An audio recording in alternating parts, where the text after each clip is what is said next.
Hello, and welcome to Back Through the Lens, where two film school friends talk about movies through the haze of nostalgia, the good, the bad, and the ones that aren't quite how we remember them. I'm your host, Rachel, and with me is my co host, Joe. Good morning, Rachel. Morning. And today's topic is African American directors. Yeah, it's Black History Month in the United States, and we thought it'd be nice to talk about some directors who tend to be underrepresented. I especially wanted to make sure I chose a female Black director. I just went with my gut, like I try to do with every episode when we have a topic. Try not to do too much of the nostalgia factor, but it's kind of what we started doing. So I think of something from my youth. Mine is just something I saw when I was end of high school, early college. Literally, I just wanted a female director. That's fair. I feel like I had more of an agenda, but it was very straightforward. All right. Well, that being said, let's get into my pick. It is Beyond the Lights, directed by Gina Prince Bythewood, released November 14th, 2014, rated PG-13. If you aren't familiar with this movie, it's about a pop star who is struggling on her rise to stardom, falls in love with a police officer that's assigned to her, and I think that's about all I'm going to say for now. We'll get into it. This is actually the first episode we've done where Joe and I both have never seen each other's picks. So, a little bit of new territory for us both. So, I've only seen this movie once before.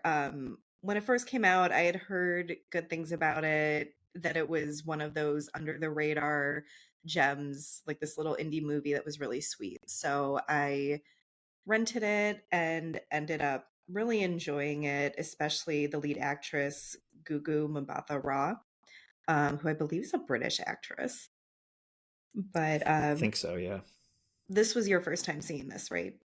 It was my first time seeing this, and I don't think I've ever heard of this film until I saw it on a little Google Doc sheet. I was like, whoa, I've never heard of this movie, and it was up for an Oscar? Damn. Yeah, I've forgotten it was nominated for an Oscar. Was it Best Song? Yeah, best Okay. original song, I think. I think if a very small movie like this one was going to get Oscar attention, it probably would have been the music, especially because it's about a musician. Yeah, that's right. You did not know what this was because when you were texting me to confirm you had the right movie, you said it's a musical, right? And I said it's about music. It's about a musician. Yeah. Not that it would matter But if it was a musical, but a few examples of this movie came up with this title, and I wanted to make sure I was going to watch the right one. well, I also think Google will just tell you it's a musical, even if like Correct. it's not literally a musical. I mean, Yeah. she does sing songs in it, so maybe that's all the classification they need. Yeah. But it's not like we're watching West Side Story. Okay, so right from the beginning, we open with, they're very obviously in London. And I panicked for a second because we had agreed we were picking American directors. And I was like, oh my gosh, this is a British movie, which maybe it is partially set in England and some of the actresses are British. It is not a British director. No. And most of the film is in England anyway. Right. But we're introduced to, I guess, two of our main characters, Noni, who right now is a little girl, and her mom, Macy. Um, Important to note that Macy is white and Noni, I think we assume, is half black, half white. Um, but we see Macy bringing her daughter into a hairdresser who is already closed for the night, begging her to help her do Noni's hair because her mom does not know how to do her daughter's hair. She's worried it's going to look messy for a talent show she's in. And this hairdresser is a black woman and she kind of takes pity on them and agrees to help with her hair for the talent show. Um, and I think right off the bat, we get the sense that her mom she wants to be helpful and she obviously wants to support her daughter, but maybe she's a little clueless on what her daughter might actually need from her. Yeah, she's I mean, she's a single mother, so it's hard, I'm sure, right? But Mhm. she, I think, is also struggling with a lot of her own problems as well. Not just being a single mother. There seems to be, and we'll see later on in the film, like, personal validation, I guess, in for Macy herself, and Mhm. having a daughter to take care of is also on top of that kind of weighs her down.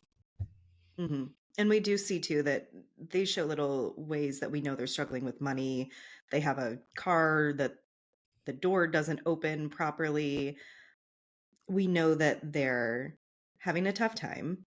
And we also know that her mom is already kind of a stage mom because we see Noni then performing in the talent show. She does a really lovely rendition of Blackbird by Nina Simone. I would like to point out that this is a Nina Simone song, not a Paul McCartney song. Um, but she does a great job with this talent show. She ends up being first runner up, I believe. And her mom immediately throws a fit, makes her leave, makes her throw away the trophy. Um, so her mom is, on one hand, very encouraging of Noni, but on the other hand, way too over the top already. Oh yeah, I was excited for the South London thing. I like a good South London British accent movie, Guy Ritchie films. Then we see, the introduction of the lady who was working with her hair, and there's clearly this struggle of single mom and mixed race daughter, and she doesn't know what to do. She's again struggling with money that they have to. I think the hair lady does it for free or gives her a discount, which is nice. And I think she was in the audience somehow, maybe. We do see that the hairdresser ended up coming to the talent show, which I Yeah, really liked. And we which is do cool. see later on that this hairdresser has remained a friend to both of them throughout the Yeah, years, which I thought was just a really nice touch. Especially because we learned that the two of them really didn't have any kind of support system. They just had each other.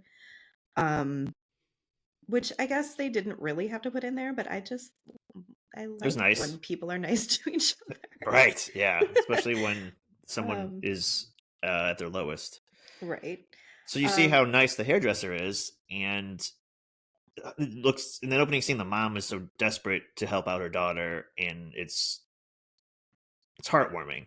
And you think that she wants what's best for her, and I'm sure at the core she does. But then the next scene, the talent show, which Noni does a great job, sings a cappella, gets second place. I know I kind of get the vibe this is her first talent show. I'm not sure though. I would be proud. I'm not a person mhm, that likes the idea of giving out participation trophies to everyone, but like first, second, third is great. You strive to be better. mhm, As soon as the mom flips up, I'm like, oh no, it's one of those moms now, and mhm. I was buckled in to see what the rest of the movie was going to be like. Because I kind of had an idea that it's going to get worse. Yeah, I do really like this reveal of her mom as a character. Her mom, Macy, is played by Minnie Driver, which I don't know if I could really tell you too many things I've seen Minnie Driver in, aside from like Good Will Hunting, but she always just is so great. Like every time Yeah, I see her in something, I'm like, why have I not seen you in more things? And in this, I think the actress playing Noni, uh, Gugu Mbatha-Raw is so amazing. I also feel like Minnie Driver almost steals the show from her because she's so great as her mom. But I really like this kind of layered reveal we have where with the opening scene with the hairdresser, we just see this like really desperate mom who is struggling, trying to take care of her daughter, and like we said, needs help with her hair, doesn't know what to do, kind of asking for the kindness of strangers, and then immediately switches to this really like hard-handed like second place isn't good enough. And not only it's not even so much that her daughter didn't do well enough, she's mad that everyone else did not see how great her daughter was.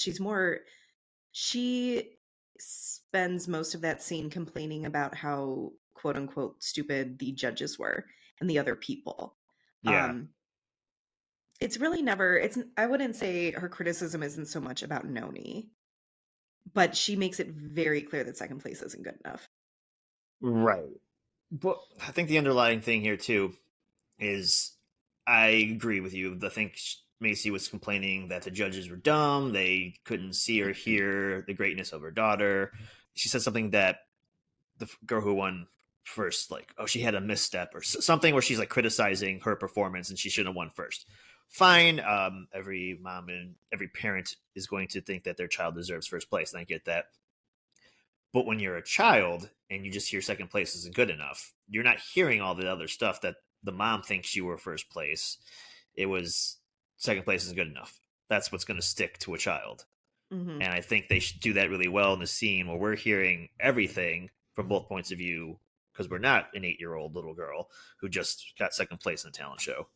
And I do think you were right that this is her first ever talent show because you can tell she looks pretty unsure of herself when she first steps up to the microphone, and I think her mom's sort of making some encouraging nods in the audience, and I remember Noni being really excited when they announced her as first runner up, and so immediately her mom killed that for her.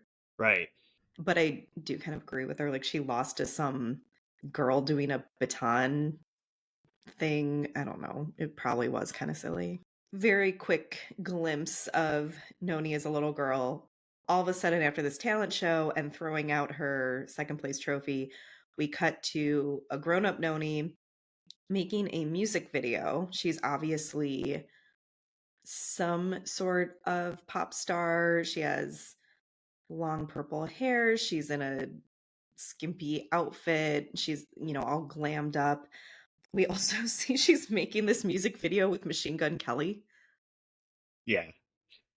I completely forgot he was in this movie. After this jump cut and they just show Noni in the music video, I kind of thought it was maybe some sort of alternate version of Rihanna just for the film. That's the vibe I got. This character, this pop singer with this kind of rapper bad girl edge. Mhm. I also laughed though at MGK because I was not expecting that. Right. Well, and also Noni looks so fucking cool, Yeah, and then you see she's sort of playing second fiddle to Machine Gun Kelly. she does not look Um, so cool. yeah, I don't know. I feel like Noni would be, in my opinion, just fine without him. We kind of get this glimpse into her career that it sounds like she only has a few hit singles so far, and I think they've all been with him. Like, she's Yeah, been singing on his songs, maybe. yeah. The vibe I got throughout the whole movie because they're talking later on. They'll talk about her album coming out. I don't think it's her sophomore album. I think she started getting Mhm. recognition and have been on tracks with other people. Specifically, this kid culprit. I think his name is. Yeah, I think that's his name in this. I'm gonna be calling him Machine Gun Kelly. Well, that's fair. But it seems like he is a bigger star and she's on this label and they recognize she's got a good voice, and what they do is they introduce the new artists through popular artists so they can get some traction underneath them. Mhm. But I think she's known for being kind of his sidekick, at least for whatever album he just put out. Right. Yeah, this confused me a little bit because she seems very famous at this point. Maybe I read Hmm. that wrong, but I guess to me it seemed a level of fame to where she would have had her own stuff out already, but maybe I don't know how things work. But she is also Machine Gun Kelly's girlfriend, we find out, not just, I don't know, the lady who sings on his rap songs. But we cut from making this video to them winning a Billboard award for the song they were making the video for. Noni is, again, like, really glammed up in a really skimpy outfit. We see her backstage before they announce the winner, and her mom's right there, like, fixing her outfit and just very obviously very involved with whatever Noni is doing, whatever her career is right now. I can tell she's a stage mom. I don't know what else to say. I just remember the reveal when I first saw it of her mom being there, and I was like, "Oh yeah, that makes sense." Well, I mean, after the beginning scene, I wouldn't expect anything else. That's true, yeah. I think if nothing else, we know this much about Macy as a character.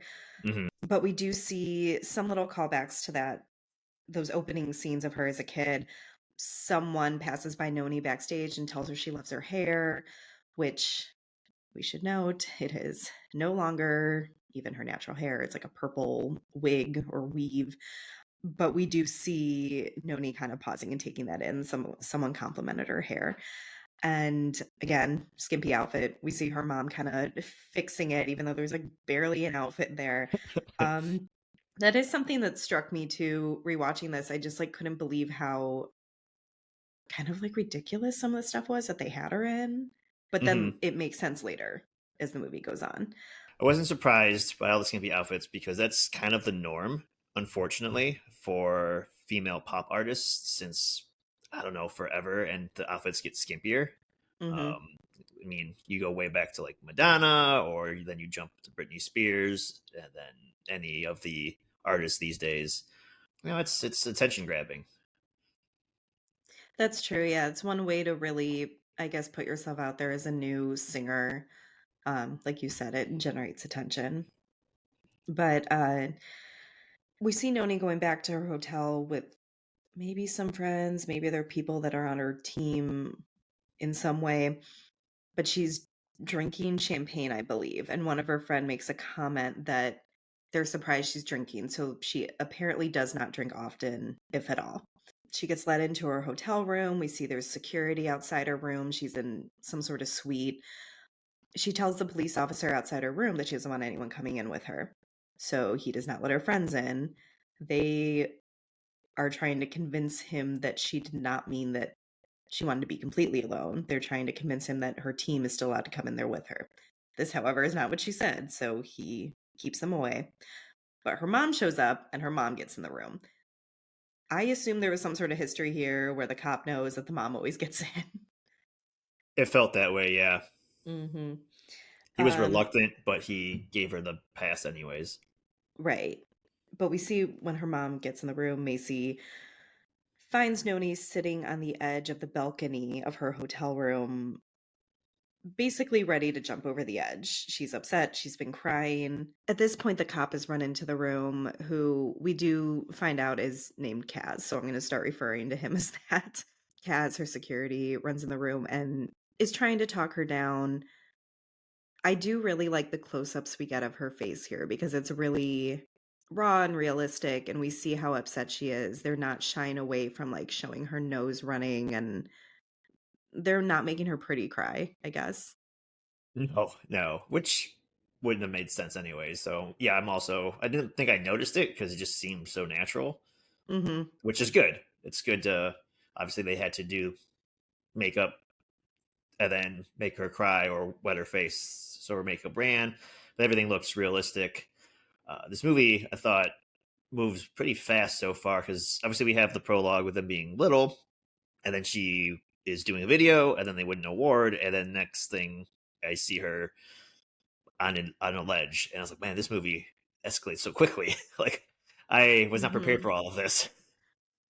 Yeah, that did strike me the first time I saw it. I feel like you're just brought in immediately to a lot of stuff, like a lot Yeah, of not great stuff. But at some point, I don't remember how it happens. She ends up falling off the balcony, or at least falling off the railing, and Kaz catches her, manages to pull her up. Again, hadn't seen this in a while. I forgot that she actually fell. I just remembered that this was a thing and he talks her down. I forgot that she actually fell, and I was so scared when this happened. Like, obviously, I know she ends up okay because she is the star of this movie, but I was legitimately, my heart was pounding when she fell off that balcony. But he pulls her up and he is. she's sitting there, and I think she ends up falling because she's slowly turning towards Kaz as he gets her attention, and I just think being drunk on champagne and sitting on a railing, she's turning her Mhm, body almost 180, and I think she just slips, and he just mhm. is slowly with his hand reaching out trying to talk her off, and she ends up falling when he's close enough to catch her. I think that's how that happened. Oh, we Um, should point out too that when he does pull her over, she says something to him like, "You see me," and he says it back to her like, "Yes, I see you." And I feel like this is a little bit of confirmation that she's not really comfortable with what is going on with her life right now. She's not really comfortable with the crowds that were surrounding her car and all of that. We don't know the full extent yet, but she already had been given off some like shyness despite these very in your face performances and very like sexualized music videos and whatever. I think maybe for Noni, her life is happening as fast as I think it's happening in the movie. This might be her Mhm. first big hit, and we see her in a video. It jumps to an award. It jumps to this. I think it's all happening as quickly for her as it is for us, and Mhm. she isn't Noni the person. The Yeah. second she wins the award, she's now Noni the artist.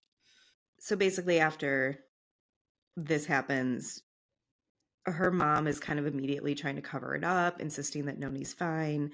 Kaz, the cop, is trying to convince pretty much everyone that Noni needs help, that they can't just, let her go on with her night after something like this, which is very much what her mom wants her to do. I think they have after parties to go to. Danny Glover shows up.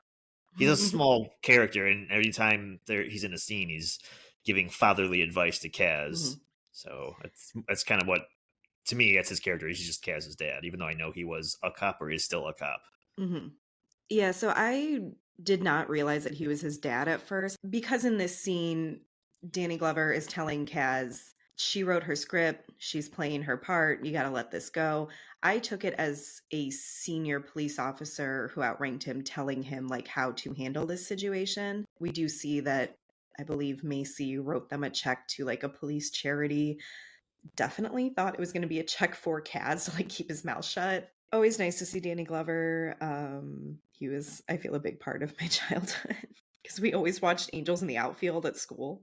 Yeah, Kind of funny seeing him in, like, a smaller part now. I agree. I think my first memory of Danny Glover is Angel in the Outfield. Mhm. I just remember watching that movie a lot as a kid, Yes. Yeah. and I like, still when I picture Danny Glover, I picture him with the baseball cap on, Yeah. like, them, like, waving their arms. Oh my gosh. Might as well bring up this quote I really like from Macy when, she's trying to convince everyone that Noni's fine, doesn't need any extra help, whatever. We're gonna go to these after parties. Her Macy says, she's not out of control. She won a Billboard award. As if Right. like as if first of all, a Billboard award is like really prestigious. Don't get me wrong. I will never win a Billboard award, but I just feel like the emphasis she puts on this is makes it sound like she might as well have won a Nobel or something. But anyway, everyone just lets this happen. Yeah, I think it's maybe an excuse because she actually drank. So, oh, because the story they're spinning is that she had too much to drink Mhm. and almost fell off the balcony. I Yeah. like how you picked that quote, the quote I picked. So, just after this happened and they're cleaning her up and they're backstage, the mom comes out and just barely looks at Kaz and says, "Thanks very much," just so casually, as if he found her lost car keys. Right, yeah, very much downplaying everything, and we do see Noni give a little brief press conference saying that she just had too much to drink and she was in heels and she slipped and it's fine. The next scene is her on a morning show, I think, but we see her mom, first of all, buckling her shoes for her. Like she's putting on Noni's heels and dressing her and like literally putting her shoes on and buckling them. And then after Noni gives another little interview about what happened, that she was drunk and slipped, we see them eating breakfast or like breakfast is brought to them and her mom takes the hash browns off of her plate, some Oh sort of yeah, carby looking thing. So Noni's hmm only eating like egg whites and fruit. yeah, of And course. like keeping carbs away from Noni is is a theme throughout this. Yeah, there's a lot of pulling the curtain back in this film, both for Noni herself, but kind of that industry. There's a lot of emphasis on how overwhelming it probably is to be followed around all the time. Yeah. To not feel like you can just, I don't know, drive home and have people not follow you.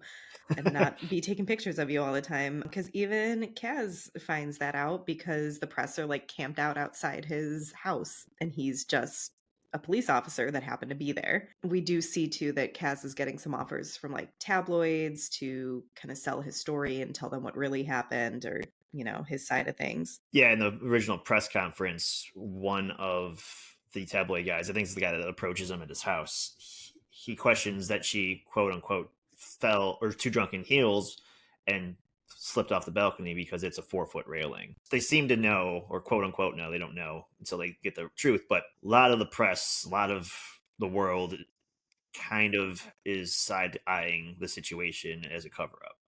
It just doesn't seem the story's believable enough, but not quite all the way there.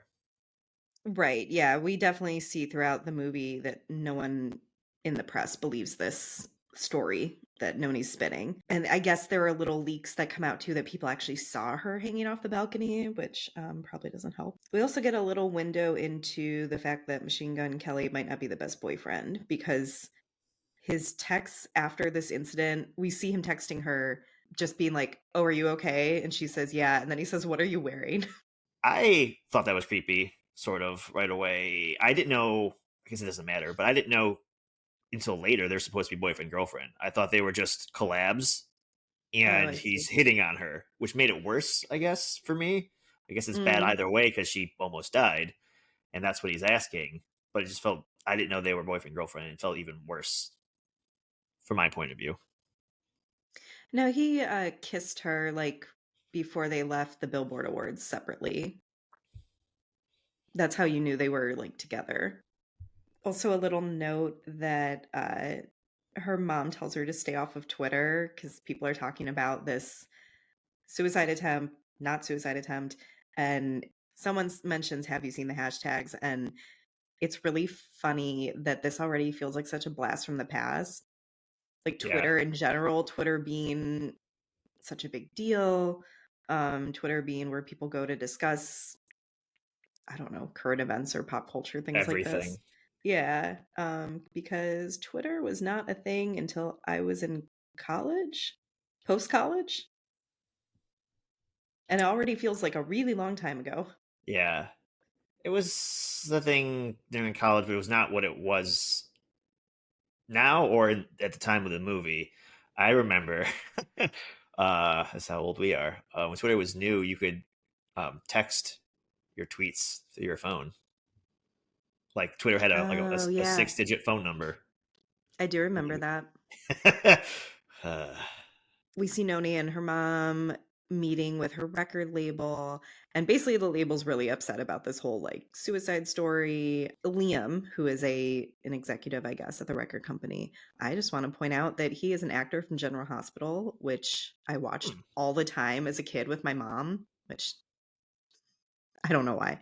But when we talk about nostalgia stuff, seeing this guy that's walk awesome. into this movie was like, oh, my childhood. Him and Danny Glover. Yeah, sure.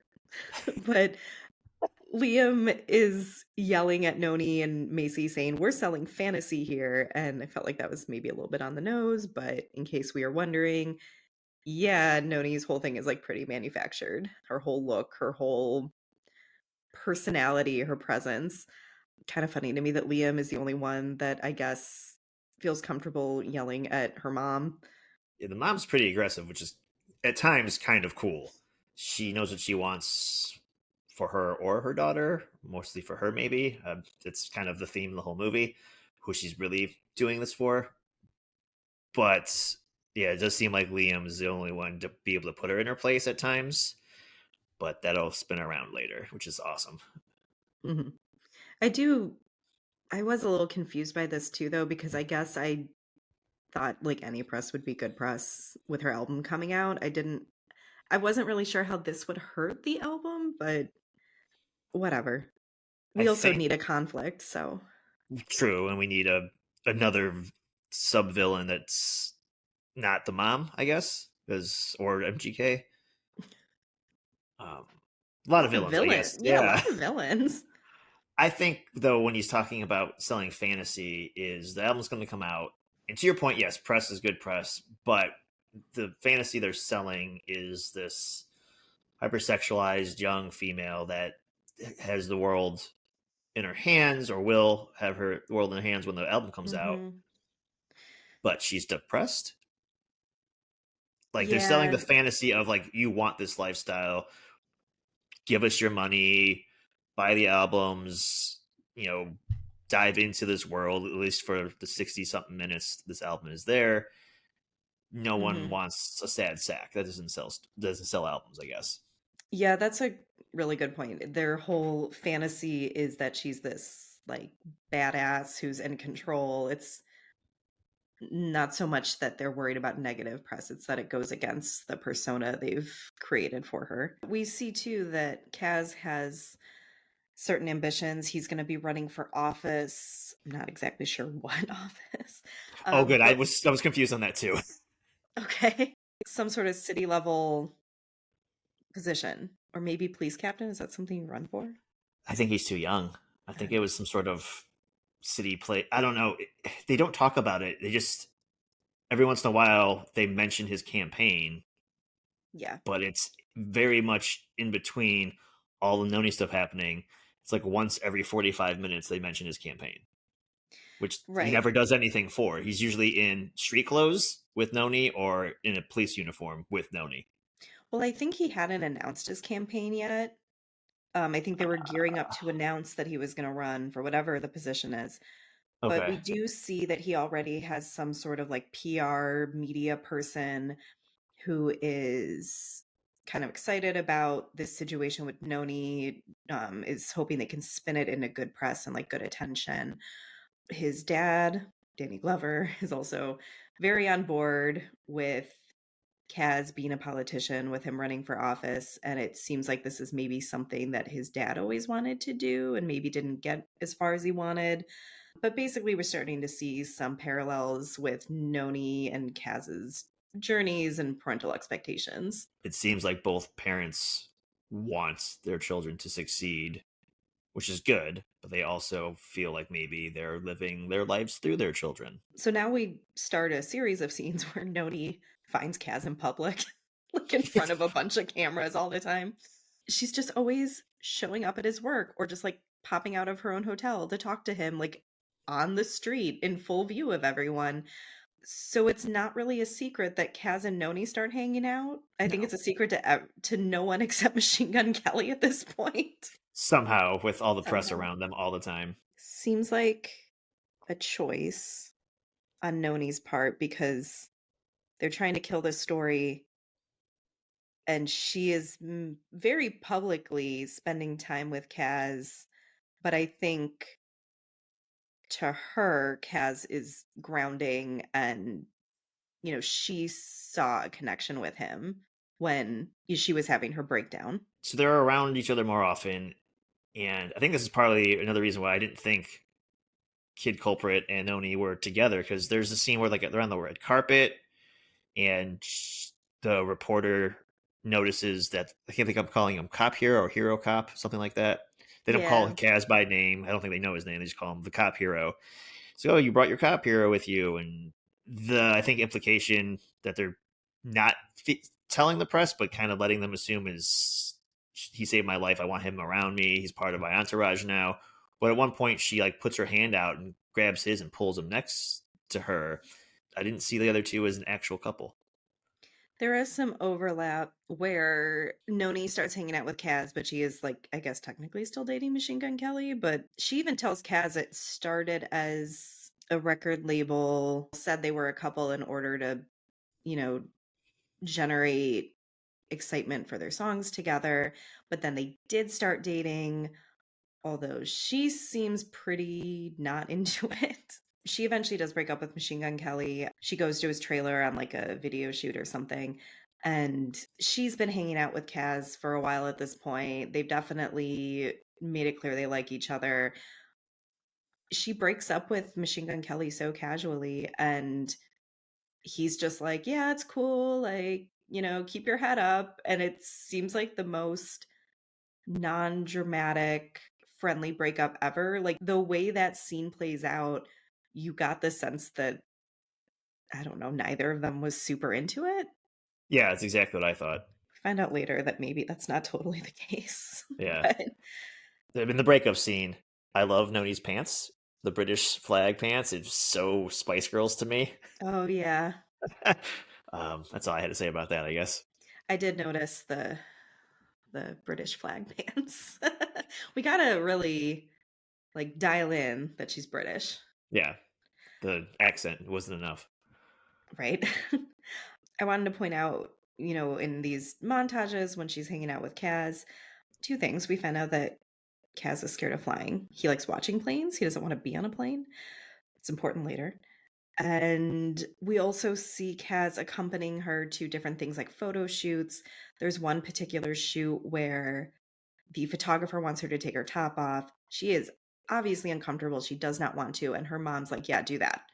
Her mom is just very much willing for her to do anything that's asked of her, just, to keep this going, to get her name out there. And obviously, part of it is money because for her mom, I understand it's like a sense of security.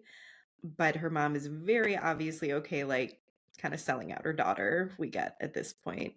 Yeah, yeah. Like you said, is sometimes you don't want to say no to something Mhm. because then they might not ask you to do something later. Um, And I how will how far point can you take it though? and not that this is necessarily brought up as an issue, but with women saying no, particularly Black women saying no, you always get labeled as difficult. But yeah, it becomes more and more obvious that lines are being crossed that Noni is not comfortable with, and her mom is just like, "Whatever we have to do." Her Hmm. mom really sees this as a thing they're in together. And it's whatever has to be done for Noni to be as successful as possible, but it's her mom's not obviously the one who's actually doing these things. It's all Noni. We do see a little scene of Kaz diffusing a domestic violence situation, which also is important later. But again, he's like taking this man to the police station and Noni just shows up at his job, like, outside of the police station with a bunch of cameras and stuff, and is like, "Hey, let's go somewhere." Yeah, that And was weird to me.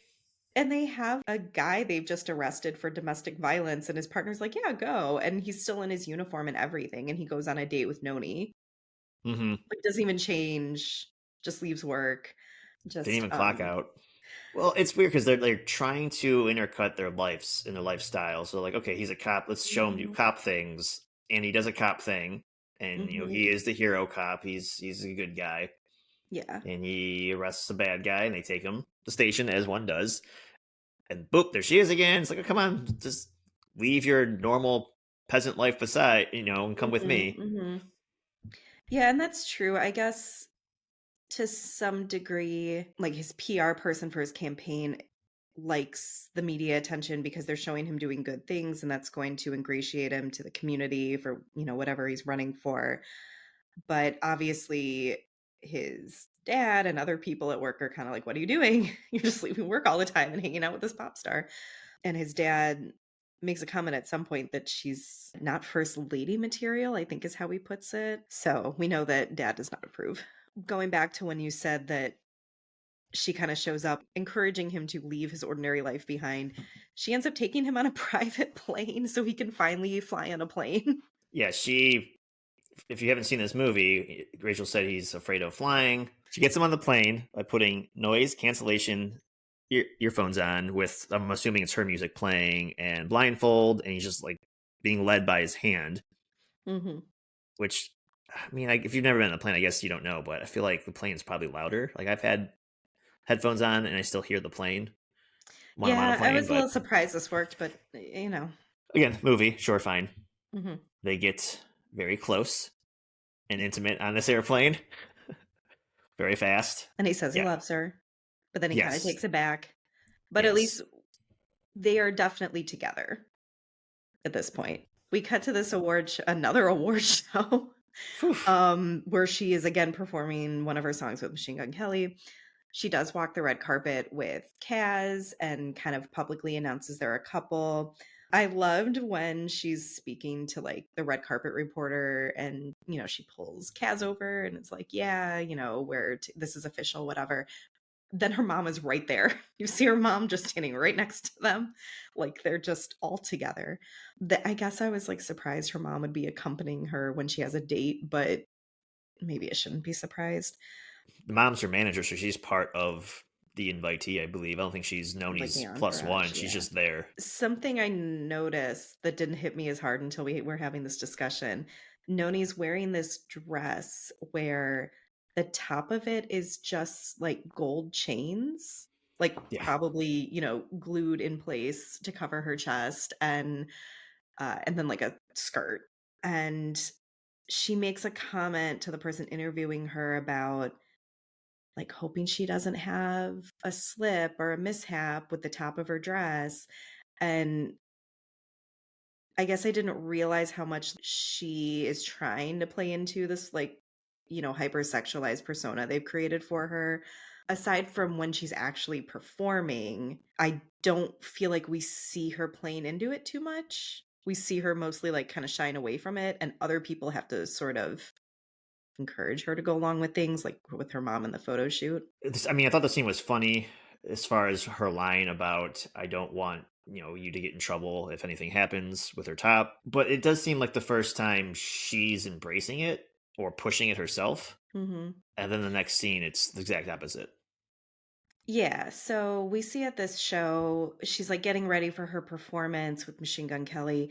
She's wearing this trench coat, and this person who's dressing her makes a comment that it's a really loose knot. So, whenever the dancers are supposed to pull the coat off of her, it'll come loose really easily. And so, we understand what's going on. We've seen performances like this before. I feel like very Britney Spears in her heyday kind of a thing. We do the performance, and everything is bad. Everything is bad. There's an obvious point where the dancers are trying to, like, pull Noni's coat off, and she ends up tightening the knot, does not wanna take the coat off, leaves it on for the performance. But when we get to the part where she's interacting with Machine Gun Kelly, he's doing his rap bit, he is very aggressively trying to pull this coat off of her, And so much more, so much worse. and so much it goes from I feel like at first you think he's like, "Well, no, this is part of the performance," like he's trying to get the coat off, and then it turns into him just, like, really hurting her and, like, shoving her and hitting her, and it's really difficult to watch, and it's, like, all in the middle of them performing this song in front of a really big audience, and what ends up happening at the end is, like, they cut the performance, and Machine Gun Kelly is yelling that he had been cheated on, which I assume he was cool with the breakup until he realized that she had brought this guy as her date to the award show. That might be part of it. If I go back a little bit here to the dressing room scene, they mention, it will come off easily. And there's a moment where she's looking at herself in the mirror.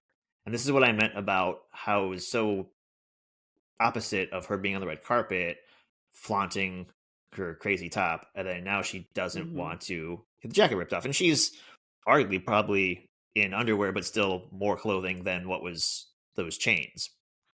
Mm. Get to the performance, and obviously it's one of the tracks from Kid Culprit's album, and MGK is there like filming her dance with the dancers, which I thought was really creepy because he's on a bed filming her.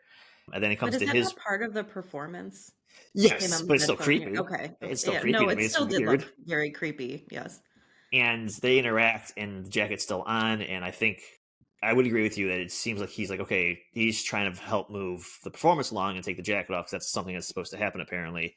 I think Mhm. he sees Kaz side stage, and that's where things Ah, get worse because he becomes very aggressive with her. But as a performance of pop music tends to be, and we mentioned this earlier, hypersexualized. He's not just aggressive with her; it's like sexually aggression, and it's mhm, like it is kind of hard to watch. mhm, He's making her do things and put her in positions that are not great for her, and she doesn't want to be in it, especially with her mom and her mhm. newly minted boyfriend 15 feet from her. Yes, definitely. And I think he's doing that to kind of turn the knife into Kaz. Mhm. And to her, I think. Oh yeah, both. He's treating her Mhm, like an object. mhm. So, at the end of all of this, Kaz comes out punches Machine Gun Kelly, which, as you said, was very satisfying. At this point, he's a horrible character. So Yeah. He went from being, like, really annoying to being genuinely awful. Cut to everyone's upset with Kaz, including his dad, because this isn't a good look for this campaign and, calling Noni crazy, when in reality, Noni just wants to sing Nina Simone songs and she doesn't want any of this. no, Macy is mad. She's telling Noni that she's like a cliche now, I guess because she had this weird fight on stage over her. yeah, I didn't get that either. But like the whole thing was a cliche. The whole since we first saw adult Noni till now. Yeah, that's what I was confused about too. Her mom's like, I understand why she's upset about this incident specifically, but yeah, she's been a cliche from the beginning. They kind of went through like the pop star playbook and turned her into this person. There's nothing really original about her. No, and she's not So even her own artist yet. Right now, she's just on a few tracks. that too, right? So this is our breaking point for Noni. She finally tells Cash she isn't okay, and they run away to Mexico together. Which I thought was kind of cool. Like Yeah. just they got away. It was great. They have a nice montage of her, eating takeout, taking her fake nails off. She ends up taking out her hair. I do love the little scene where she comes out of the bathroom and she's in like her natural short curly hair, and Kaz like obviously thinks she looks beautiful. Again, just Black women in particular. There's a lot of societal pressure for their hair to look a certain way that is usually not how it naturally looks. And for Noni in particular, this was obviously always a thing, like going way back to her mom not being able to do her hair. So I like that callback. We see them just kind of like walking around Mexico. Apparently they're broke now, but I guess that's what happens when you both run away from your jobs. I don't know. They can't buy anything at the market. There's a scene of them going to sing karaoke. I can't remember what Kaz sings, but I thought he was an excellent karaoke participant. Yeah, because he's bad. Yeah, because he's really bad, but he hams it up. I feel like you can't take yourself seriously if you're not gonna be like a legit good singer. Yeah, I have that in my notes too. I said I love the karaoke scene, except for I'm confused why everyone's booing him. I've never heard anyone boo anybody at karaoke. Like people are really, really Same. good and they applaud and like, oh my gosh, you should be a singer. Like, oh no, no, no. Or they're just bad, but they ham it up and have You fun have and fun you with it, drink. yeah. Yeah. Yeah, I So was surprised they were all booing him. Like, yeah, not like no one rarely is there a legitimately good singer doing karaoke. Like, come on. that's not the point of karaoke. It's not the point in karaoke, exactly. But Kaz pushes Noni up to sing Blackbird a cappella again. And it's very emotional for her, obviously, with like everything that she's been going through with her career, but also the audience is stunned, Yeah. as they should be, I guess. However, this ends up going viral because someone ended up recording it and people realize it's Noni. So then Noni's mom shows up with press at their beach rental. I did like this scene though, because I feel like we get to see more into Macy's character. The way her mom thinks a lot of this was necessary in order to take care of them. We see how really alone they both were. She mentions that Noni's dad had run away somewhere and Macy's parents weren't interested in helping her raise her baby.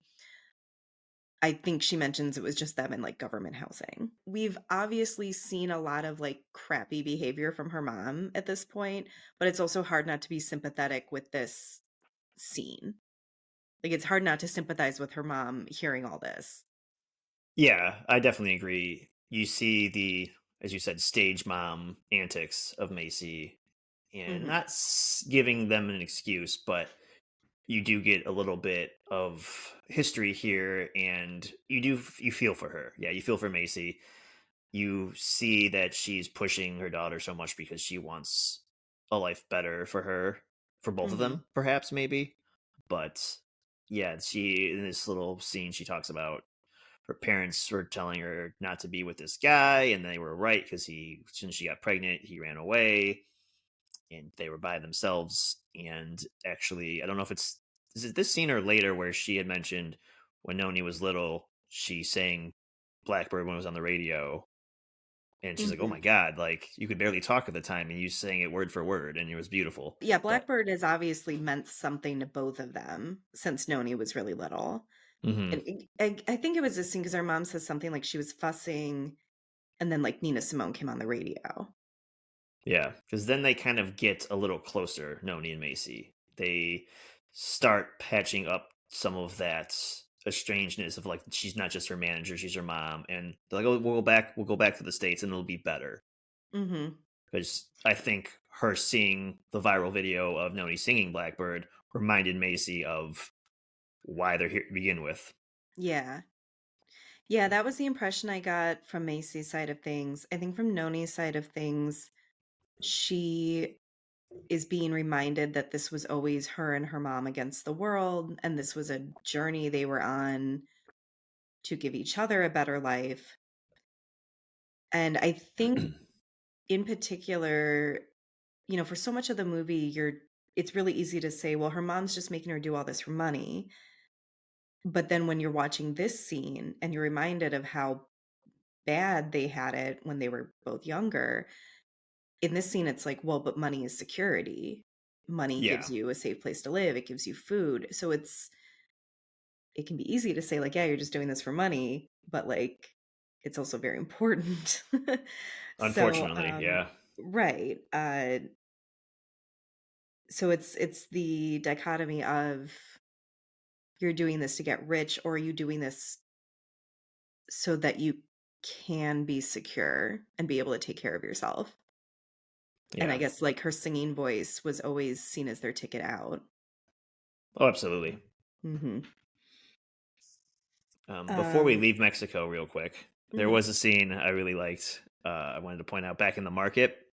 I thought it was really cute when some guy comes up to them and asks for a picture, and Noni and Kaz exchange a glance, like, "Oh, of course," like because she's used to being the pop star, mhm, mhm, and the other guy in the market, hands Noni his phone and poses with his friend, girlfriend, wife, whatever this person is to them. And there is another look between her and Kaz, a look of relief, like, oh, these aren't paparazzi. I'm a nobody down here. And mhm, I thought that was kind of cool. They were successful in escaping all of mhm. the old lifestyle in LA.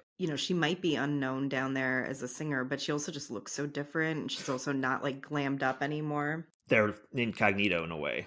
Right, yeah. I like when movies show things instead of telling us things. Yeah. Okay, so back to Macy trying to bring Noni home. Noni tells Kaz she is going home with her mom, home being LA, and he gets really upset.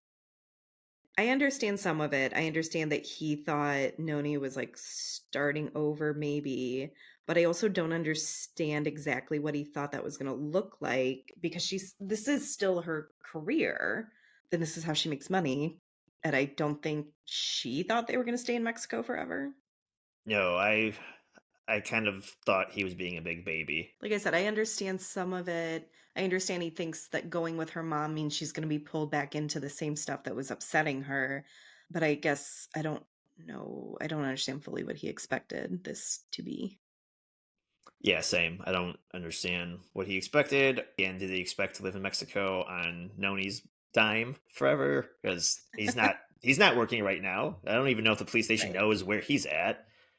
And I guess kind of hindsight, talking about it now, it's just another person, Kaz, telling Noni what's best for her. Add that to the list of Right. characters telling her what to do.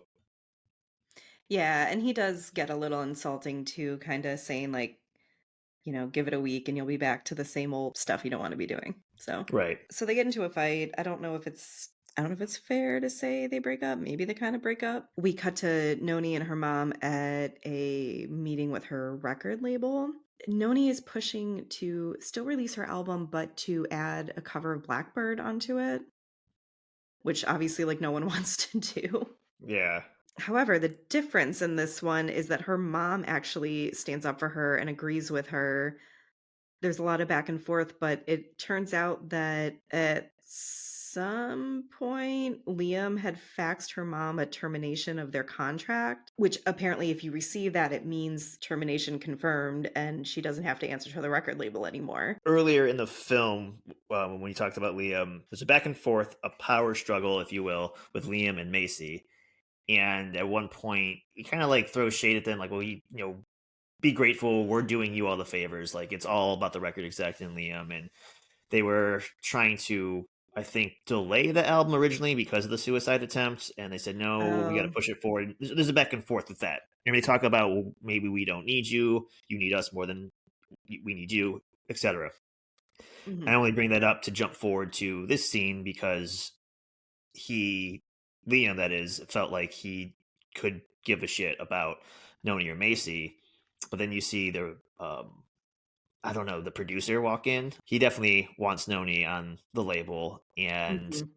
he's now sitting at the head of the table where in the previous scene it was Liam. So like, clearly there's someone above Liam here. Well, maybe he is the album producer because she's wanting to add a track. Yeah, Yeah, because and we hadn't seen so him before, right? no, they've talked about him because they mentioned Okay. him before in the other scene. It's like, oh, he wouldn't want this. He wouldn't want this.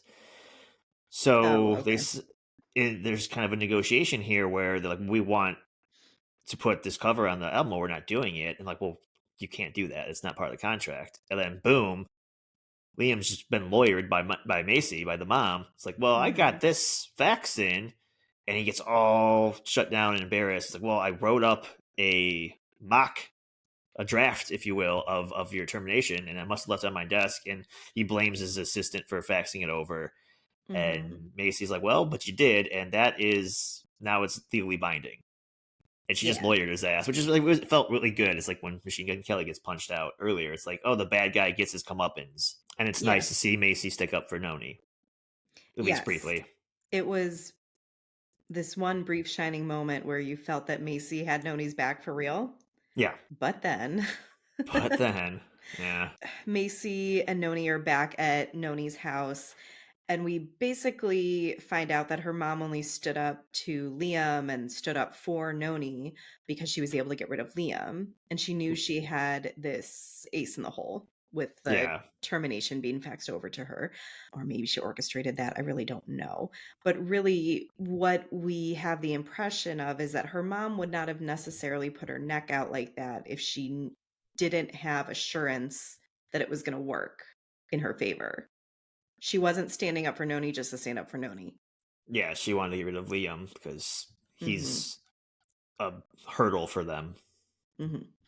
So, Noni realizes this and really lays into her mom, starts listing all these things she's had to do to make the career happen in order to make her mom happy, and she says something about, like, "I got a new nose, I got a new body," and I wrote a note saying, "Did she get a nose job? Like, did her mom make her get a nose job?" Because obviously we've seen her mom, like, controlling what Noni eats, and so that's how we're being shown that she's trying to maintain a certain look and things like that. And the hair, she mentions the hair, which we saw Noni take out the hair, so that's one thing. The nose was new information.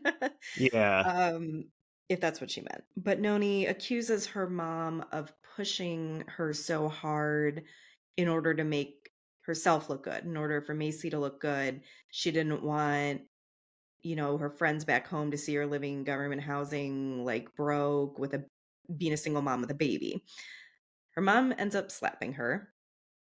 And I think that's where we're done. Noni kind of walks out and is like, we have the understanding that she's shutting her mom out now.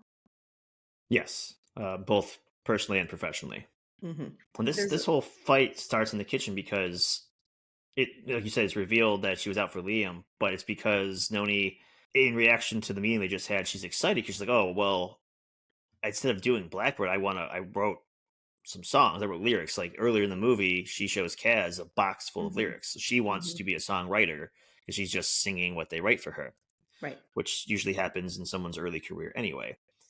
And the mom's like, well, for the next album, like this one's already pressed. And that's kind of what the argument was at the meeting, anyways. And Mhm, I totally get Noni's side of it. but to me, it's a little small picture.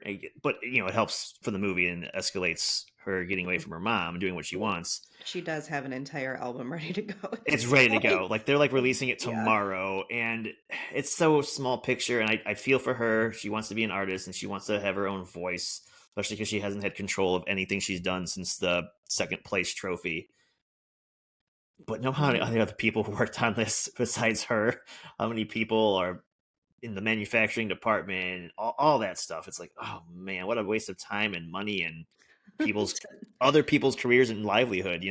But I Mhm. don't think that Macy was thinking of that anyway. So it's apropos she gets fired. But for this Sorry, movie's sake, overthought that one. that's okay. I think part of Noni's realization, though, in this fight too, is that she can't really trust that her mom or anyone would help her make her next album even what she wants it to be. So True. I think, yeah, sure, we can argue she waited a little bit too long to speak out because the album's like being released. But I think it's just the idea that if Noni doesn't do something drastic, she's never gonna get out from under what everyone else is telling her to do. There's a little scene where she kinda, like, runs to Kaz's house and kind of acknowledges it's over and says, "But it was really perfect for a little bit, wasn't it?" And he said, "Something that started with a lie could never be perfect." So, our impression is that Kaz is definitely done. Oh yeah, he's Uh mad. mhm. Kaz is big bad. Um We cut to him, like, at a suit fitting. We assume to meet with some bigwigs for some, like, campaigning things. He gets a call. I think we assume it's from Noni, but he gets a call during the suit fitting, runs away from the suit fitting. Turns out that he is back responding to the same family who had the domestic violence incident earlier in the movie, but this time the father or husband, the one that they had arrested earlier, he's sitting in the house and this time he has a gun and he does he shoot at Kaz or does he actually shoot Kaz? He shoots at Kaz. He hits the Okay. wall. I couldn't tell if it was a setup or not. Like if he made her call him, so to speak. So my impression is, the wife is outside saying like, "I made a mistake. I shouldn't have called. Like, I'm sorry." I did note that she did not warn Cass that her husband had a gun. Like, you think that would come up, or at least Yeah. like another, like someone else involved in the situation. I feel like usually someone's warning you.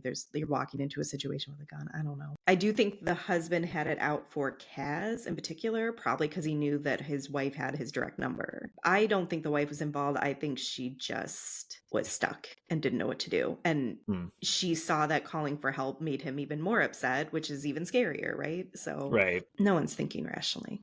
No. I was confused about whether Kaz was shot or not because then we see him and his dad like sitting in like a hospital waiting room. So maybe he was like injured in some way, or maybe he just has to go get checked out.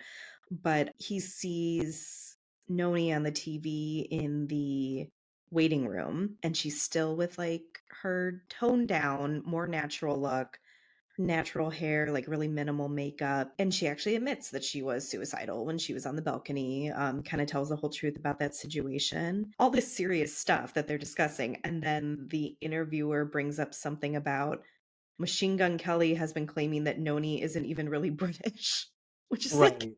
like that she's faking her British accent, which is like the dumbest thing and also like so unimportant compared to the rest of the discussion. Right.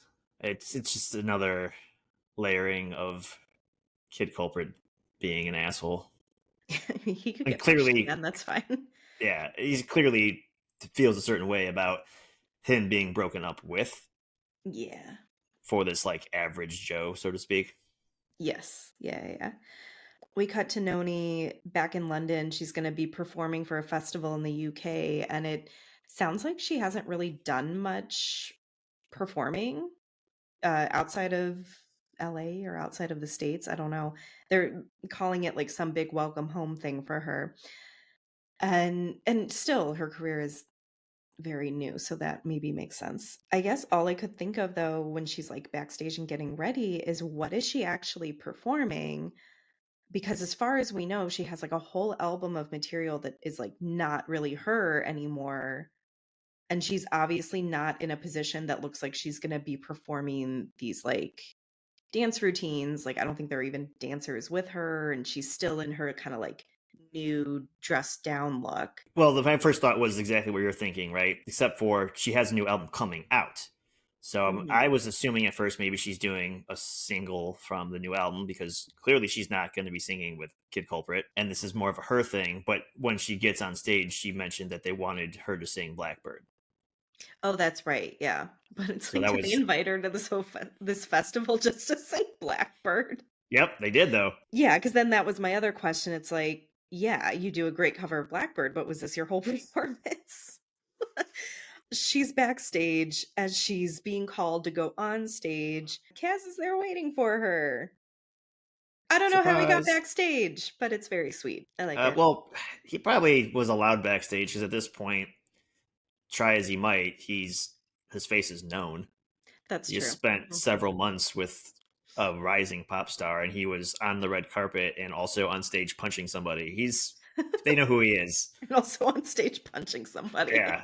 yeah. His face is all over the place. Well, so not only did he, show up and get backstage, he got on a plane all by himself All to be by there for himself, her. Not scared of planes anymore, I guess. or at least not enough to stay away. Yeah, I mean, he could have had a really hard flight to get It could have there. been horrible. Yeah.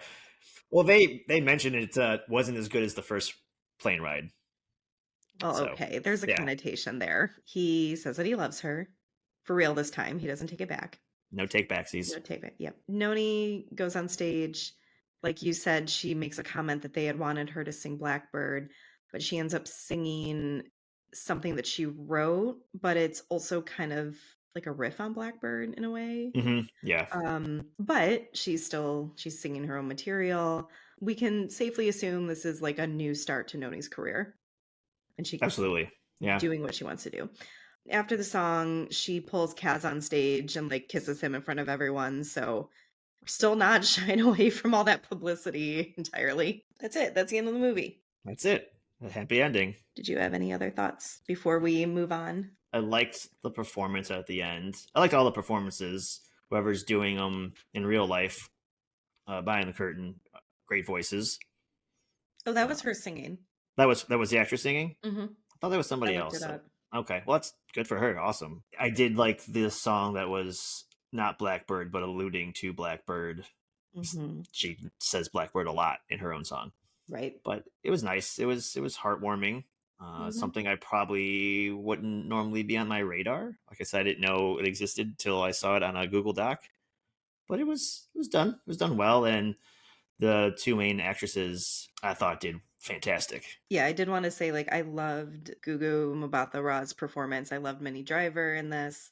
I think I was honestly a little more interested in their dynamic than Noni and Kaz, even I though I agree. feel like, the romance is probably supposed to be the central relationship here. I did also like that they do have little touchstones to I like that they mention Noni's hair as a through line throughout this, that like it was an issue for her mom when she was little that she had to get outside help for. All of a sudden it's getting complimented when it's not even her real hair anymore.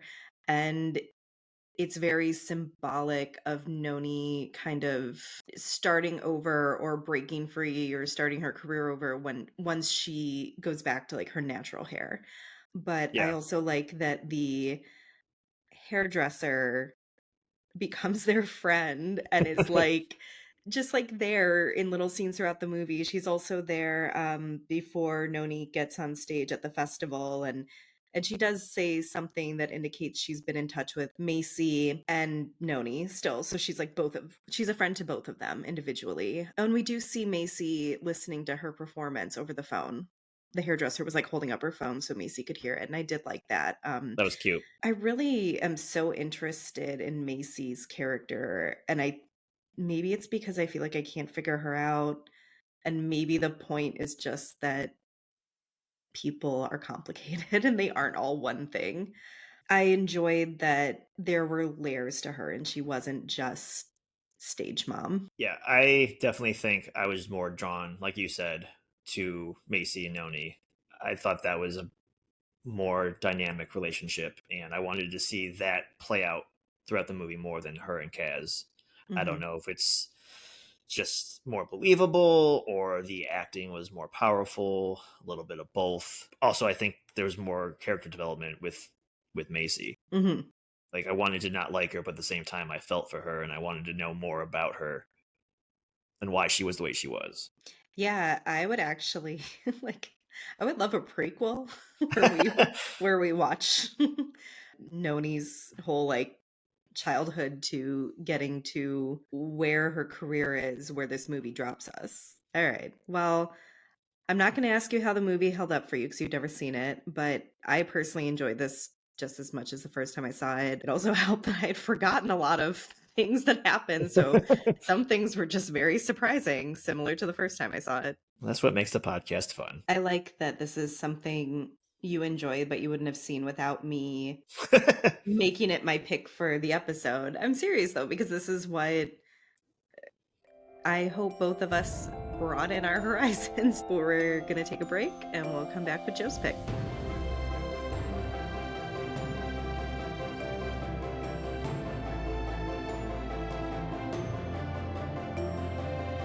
All right, and welcome back to Back Through the Lens. We're going to discuss Joe's pick now.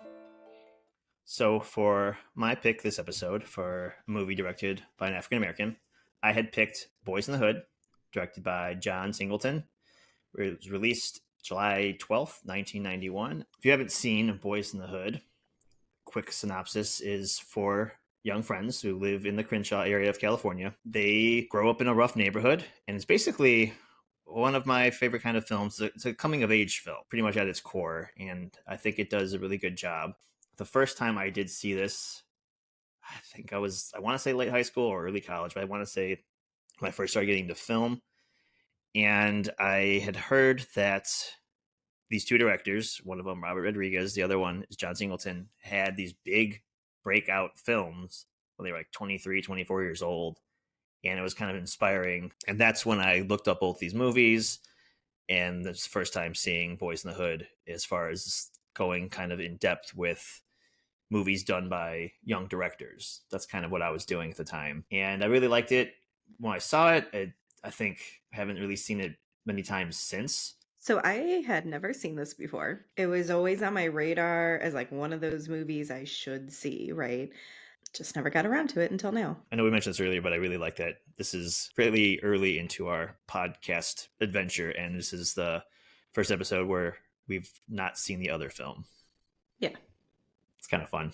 We start over black, and we hear different sounds of gunshots and violence and screaming.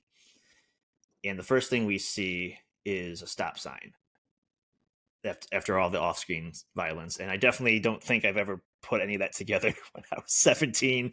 Again, it's been a while since I've seen it. So just like you with your pick, almost like seeing it with fresh eyes. Mhm. Like there'll be parts where you go, oh yeah, I remember that. But there's a lot of times I go, wow, I don't remember it, or it didn't hit me like it's hitting me at almost 40. Yeah. But I really liked just that's the first thing you see after all of the violence you hear. My first thought immediately was this is such a jarring way to open a film, but it's appropriate for what this film is. Like you said, we don't really see much, but we hear a lot. And sound, I feel, does so much in this movie, which we will get into. But we also see a quote about Black men dying at the hands of other Black men. And that, I guess, that and stopping this cycle of violence is kind of presented immediately as a thesis for this film. Oh yeah, really think it was like a thesis film. If I'm not mistaken, I think he actually sold the movie and ended up somehow getting back involved in directing it because he wrote it. And I think he sold it to make another movie, but ended up getting involved and he wanted to direct it because I think a lot of it was pulled from his own life and people he knew, Mm-hmm. which I think is kind of cool. He wrote something from the heart, sold it to feed his artistic growth, and ended up getting back to it, which is nice. Apparently, he developed the film in 86 as part of his application to film school. So maybe post film school, he was able to actually make it. Yeah, which is cool. He held on to that project. So after all the off-screen violence and the thesis statements, we see young kid. This will be Trey and his friends. They're what, 8, 9, 10 years old, and Elementary school age, I guess, is yeah, they're young, and Mhm. it was amazing to me how unfazed these kids are to violence. It's part of their everyday life. They have conversations about gunshots, how, one of them was scared they were under their bed because that's what my brother told me to do to be safe. Someone else said, "Oh, you're a big baby." And they're walking, I think, to or from school. They have their pails in their hand and their backpacks. The one little boy asks the group, "Do you guys want to see something cool?" And they're like, "What is it?" He's like, "I'm not going to tell you. I want to show you." And it ends up being like a pool of blood near a dumpster. I think maybe we assume where someone had been shot. Yeah, I would Mm. assume. Yeah, like, we're a few minutes into this movie, and, like, obviously, I am aware that neighborhoods like this exist, but I feel like this was so heartbreaking to watch, like, generally, and then, like, as a mom to a kid who's about the same age, I realize there are kids that grow up in, like, worse circumstances than what my kid is experiencing, but to Mhm. hear them just talk so nonchalantly about shootings being all the time, happening every day, like, "Oh, did you hear this? Did you hear that?" And, like, it's just normal life, and I think the one kid says his brother got shot and killed, and then they see this horrible scene on their way to school. It's how do you escape that when it's literally all around you? Yes, it is a harsh pill to swallow. Again, and I don't have kids of my own, but I have plenty of nieces and nephews. And seeing it now versus then, it does hit a little differently. Yeah, it's rough, and they're Mhm. so nonchalant, they're unfazed. It happens all the time. So that's on the way to school. They get to school, and God, the teacher, which is a younger white lady teaching all black class, and Trey is kind of the class clown. I get the vibe, at least, that he is pretty smart for his age, and he's bored in class, and he's making jokes because he's bored. Mhm. And then the teacher makes him go teach the class because I guess the teacher is trying to embarrass him because he talks Mhm. out of turn. And so he gets that back at him. Another kid talks out of turn, and that turns into a fight. There were 2 points I wanted to make about this scene. When it opens, we hear the teacher talking, but we're seeing, drawings the kids have made that, you assume are about their everyday lives, like how kids will draw their family or whatever, but these kids are drawing, like, just really horrible scenes, a family member in a coffin and, things that are really violent, and but this is their everyday life. Right. And it was like, for me, the disconnect between these drawings and then the teacher just droning on about Thanksgiving and also, like, the very sanitized version of Thanksgiving that we give elementary school kids. Because even the teacher, like, excuses herself and has to remember to use the phrase Native Americans. She kind of rolls her eyes. We are being told kind of what kind of person we're dealing with. The other point I wanted to make was that I was actually surprised that Trey was sort of like the troublemaker in this scene, because you're right, like, he gets in trouble for, like, talking out of turn, and then he kind of gets in trouble again because he gets in an argument with a boy after the teacher tells him to come up and teach a class something. And in the scene where he's walking to school, he seems like the more hesitant of the two boys. Like, the other boy is the one who's like, "Hey, you want to see something cool?" And it's the crime scene. Trey seems more hesitant. He kind of like hangs back, doesn't really answer right away. But then in this next scene, we see him, I guess, being more extroverted. I guess Yeah. it was hard for me at first to get a read on who Trey was, kind of. I felt the same because he's pretty quiet and then he's making jokes in the classroom. That's fine. And then yeah, he does switch it up pretty quickly. I think afterwards, when he's walking home, you hear the teacher and mom talk about how he's Yeah. a good student and he gets good grades and he's usually good, but he is a hothead. He's quick to temper. Right. So they kind of explain that after the fact, but That's true. Yeah. until we hear that conversation, it does feel like there's two sides of Trey, and we're introduced to him very quickly too. So we're Hmm. like, which is he? The bad kid? Is he a good kid? But I think the conversation kind of walks us through that. Well, and I do think this also sets up his character too, that we're gonna see throughout the rest of the movie, where he is very smart. He is very responsible for the most part, and he is a little more shy, a little more laid back, especially compared to the other boys around him all the time. But there is a hot-headedness, but I think there's also something in him that thinks like this is how he has to behave in order to kind of like be a man, or to be a man in the way he sees his peers being, because we'll get into it, but there is a lot of talk about what it means to be a man, what it means to care for those around you, and I think he sees different examples between his dad and then his peers.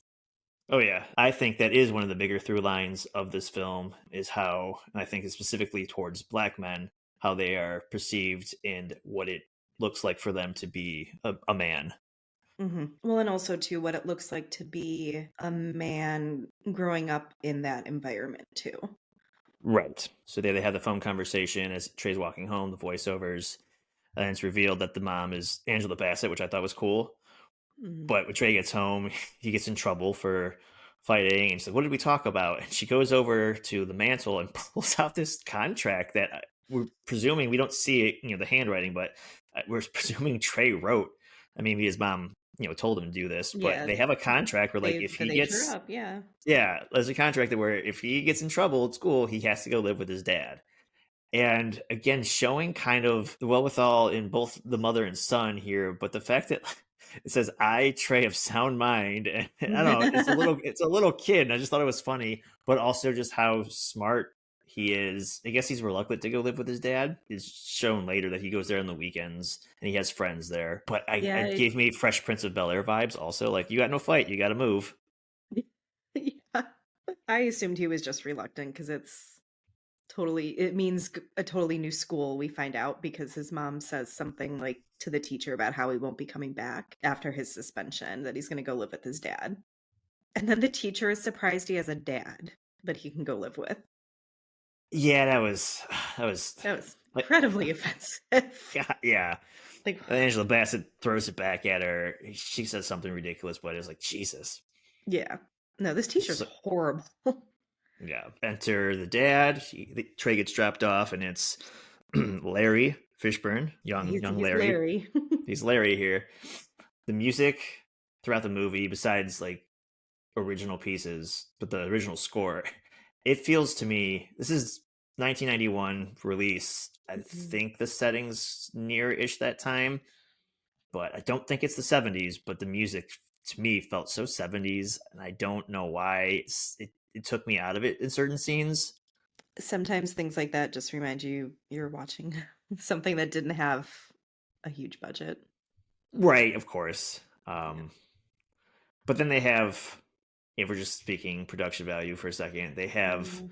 Ice Cube. He has a song on there. There's other rap artist songs on there. They even have Ooh Child, which Mhm. they clearly had to pay for.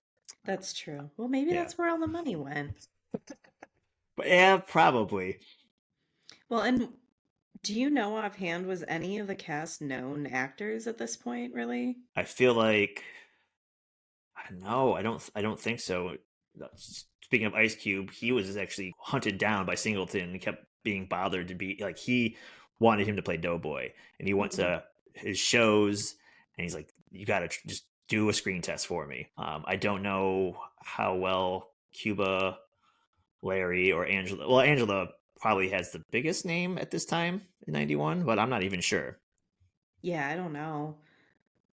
And I was surprised at how little Angela Bassett was in this movie. Like, having seen it now, I understand. It was more about his relationship with his dad. I get that. I don't know. I can't imagine if she was super well known, she would have taken like a small role like this, but It could be independent film again. Maybe what's what they can afford.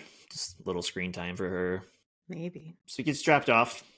His dad's and his little friends are there, and his dad comes off kind of not mean, but very strict at first. It seems like Mhm.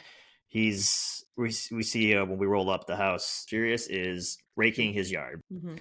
And after they have a little goodbye with the mom, she drives off. He's like, "All right, which one of you kids are going to rake my yard?" And Mhm. he's like, "You got to give me money." His friends say that. He's like, "No, I'll just have my son do it." And then he shows Trey raking the yard, what looks like the entire day. He Mhm. washes a day's worth of sweat off his face. He has leaves in his hair. He's all tired. Mhm. A couple scenes later go by. They're like working out together in the house. And that's when Furious is like, you think I'm being hard on you, but I'm trying to teach you how to rely on yourself and some responsibility." Yeah, he makes a comment saying his friends don't have this kind of discipline. And you do kind of see that, like, his friends were just like hanging out in Fury's yard, maybe because they knew that Trey was coming by, but like, you don't know that for sure. And so his friends are just like hanging out and wandering around for the day. And I mean, like you do though at that age, Yeah, of but course. Trey has chores. Hmm. So yeah, immediately we know that his life with Fury is going to be a bit regimented. Like you said, not necessarily in a mean way, but just maybe he's a more stricter parent than some of them. Yeah, and it does seem that they don't really go about saying it, I don't think, but it seems like he is trying to pass down maybe potential life lessons that he's gotten from his father, Trey's grandfather. See, my impression, because he mentions about serving in Vietnam and how, like, you think you're doing this thing and you're part of a group, but you're really not because he was a black man. Hmm. And they didn't actually take care of him. I guess he didn't see it as a reciprocal thing. Like, what did he get out of serving? They got his labor in the army, but what did he get out of that? And so I guess I see this as him trying to explain to his son that you need to be able to count on yourself. You need to know how to do things. But also, I think he sees keeping Trey busy as maybe a way to stop him from like wandering into some trouble. Oh, absolutely. And that was Mhm. one of the life lessons he gives him is don't join the army. But yeah, he does have these life lessons around a beach fishing. Mhm. And it's just, I don't know, I loved his little life lessons. Mhm. Mostly just how to be a good leader, a father, which Tree's still 8, but but Yeah. he's like, for the future, and that's Yeah. because he Furious kind of smiles to himself, and he's trying to be, dad, teach him lessons, and he smiles to himself and asks him what he knows about sex, and very crudely he gives an answer that an 8-year-old would give, and basically just the physical part of it very vaguely, and he goes, "Well, no, there's other things to it," and that's when he tells him about how to be a father versus a dad. Mhm. Yeah. And we do find out that Fury was 17, I believe, when Trey was born. Yeah, I think so. Trey and his dad go to bed, and there's a little tension in this scene because Trey gets up, goes to the bathroom, and knowing that Trey is the main character, I still was getting scared that when the robber came in and he's getting his gun, like something bad was going to happen to Trey. Like he was going to accidentally get shot by his dad or something, even though I know he's going to be Cuba Gooding Jr. But I was really scared that he was going to get shot on accident. No, I thought something was gonna happen to Trey as well because they made such a point to show him getting out of bed. I Hmm. thought I was worried he was gonna get caught in the crossfire somehow. Yeah, which good job building tension for that scene. Then the toilet seat slamming down is what the robber hears and leaves before Furious can come swing open his bedroom door and shoot into the living room because he Oh, doesn't right. get the robber. The robber runs away. Mhm. So that toilet seat kind of triggers. It cuts to like just his shot of his eyes, like looking around, and then he gets out of there. But he leaves a shoe behind. Furious does call the cops and they take an hour to show up. Yeah, and Yeah. he's mad. Well, yes. Trey makes a comment to his dad that he should have blown the robber's head off, and Fury says, "Don't say that. That would just be another black man killing a fellow black man." Again, thesis of the movie. But the cops do show up eventually. There is one white cop and one black cop. I don't think the white cop says anything this entire movie. Or I'm sorry. Well, actually, yeah, the entire Yeah. movie. The black cop is so aggressive and makes a comment saying it would have been better if Fury had just hit him because then it would be like one less like black guy he has to worry about. Yeah. The white cop, anytime they show him, he kind of looks bewildered and kind of scared. Oh, yeah, he looks like he doesn't ever know what he's doing there. Usually in movies like this that are probably done by a white director, Mm, it's usually the white cop that is the aggressor, the racist. mhm. And in this situation, he's a background character, and it's the black cop who is the aggressor. There was this little scene where an ice cream truck is, like, going through the neighborhood. Was it speeding through the neighborhood like it didn't wanna stop? It was going very fast, yeah. Okay, yeah, and then I feel like it too many kids ran out and it just, like, gave up and Yeah, stopped, like yeah. but I definitely got the impression that I was supposed to think this guy didn't wanna stop in their neighborhood. So we see more of this group of friends, Mhm, and again, I like coming of age stories and movies, and I couldn't help but think of Stand By Me when Trey mhm, and his friends are hanging out, especially the aerial shot of them walking on a railroad track. And I mhm. believe it's Chris that says, "Hey, you want to see a dead body?" I definitely thought of Stand By Me as well, but obviously, such a different experience in both of those films.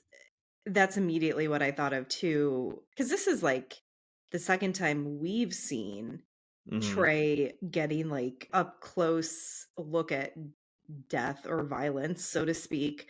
I know in the opening it wasn't a literal dead body, but still, like, you knew there was a death Yeah. in what he saw in the beginning. Whereas in Stand By Me, like, these boys are in, like, the suburbs, and it's, like, completely shocking to them. I do still think in this movie it is shocking for Trey, but knowing there is death and violence around is not. I guess I think I still get the impression that he's a little unsure about being so close to it. Yeah, I see what you're saying. He is used to hearing it, living Mhm. with it. Maybe, like, seeing the aftermath. Yeah, it's a The little aftermath rough. being the grieving, the whatever's left behind, not the literal dead body. I do just wanna point out the friend group is Trey, Little Chris, right? They call him Little Yeah. Chris, and then Ricky and Doughboy are half brothers. Yes. And there's, like, a through line through the movie that their mom really prefers Ricky over Doughboy, that she's a lot harder on Doughboy. Yes. Ricky is more like Trey in his attitude. He's quiet, astute. He has dreams of playing football. Mhm. And Doughboy is a little bit of a loudmouth troublemaker. Yeah. I mean, we see before they do the railroad track walk, like they're meeting up, the friends are, Mhm. and we see what Doughboy's getting yelled at by his mom. He's just like laying into him for doing something. We don't even Mhm. know. He's just yelling at him, and he's just like, "Can I Yeah. just go now?" Yeah. He doesn't even care he's getting yelled at. Mhm.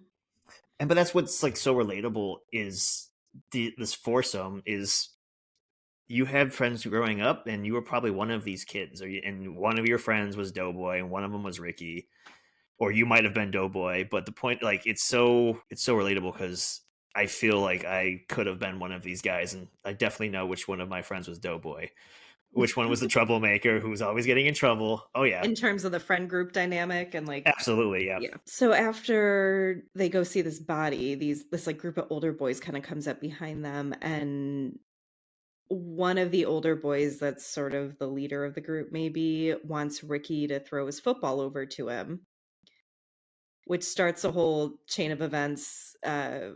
We find out that, like, this football is something that Ricky's dad gave to him. This football means a lot to Ricky because his dad isn't around. Doughboy tries to get it back for him, gets beat up by these older kids. Ricky kind of resigns himself to, like, well, it's gone, but Doughboy's the one that steps in and tries to, like, defend him. yeah, which is kind of cool to see. They talk a little bit about their dynamic. As you mentioned, the mom seems to favor Ricky over Doughboy. She's always yelling at Doughboy. And I also feel like Ricky is older, even if not by much. But you see the little brother who shouldn't care about this football. He's the one Mhm. that's, and he's a shorter, chubby kid, and he sticks up to a much bigger kid. Large, they're all older. They're probably in their teens, and these kids are barely in their preteens. and he just wants his brother's ball back. Mhm. Then he gets beat up for his troubles, unfortunately, and his friends help him up. Mhm. But then, even bigger, older kid demands that he gets his football back. He throws it to Ricky. Yeah, Ricky does eventually get his football back because, like, one of the older boys takes pity on him, I think. Doughboy's upset about being beat up, and he just wants to go to a store, get snacks, candy, whatever. And everyone's like, "Well, you don't have any money." He's like, "I still want to go. I just want to go anyway."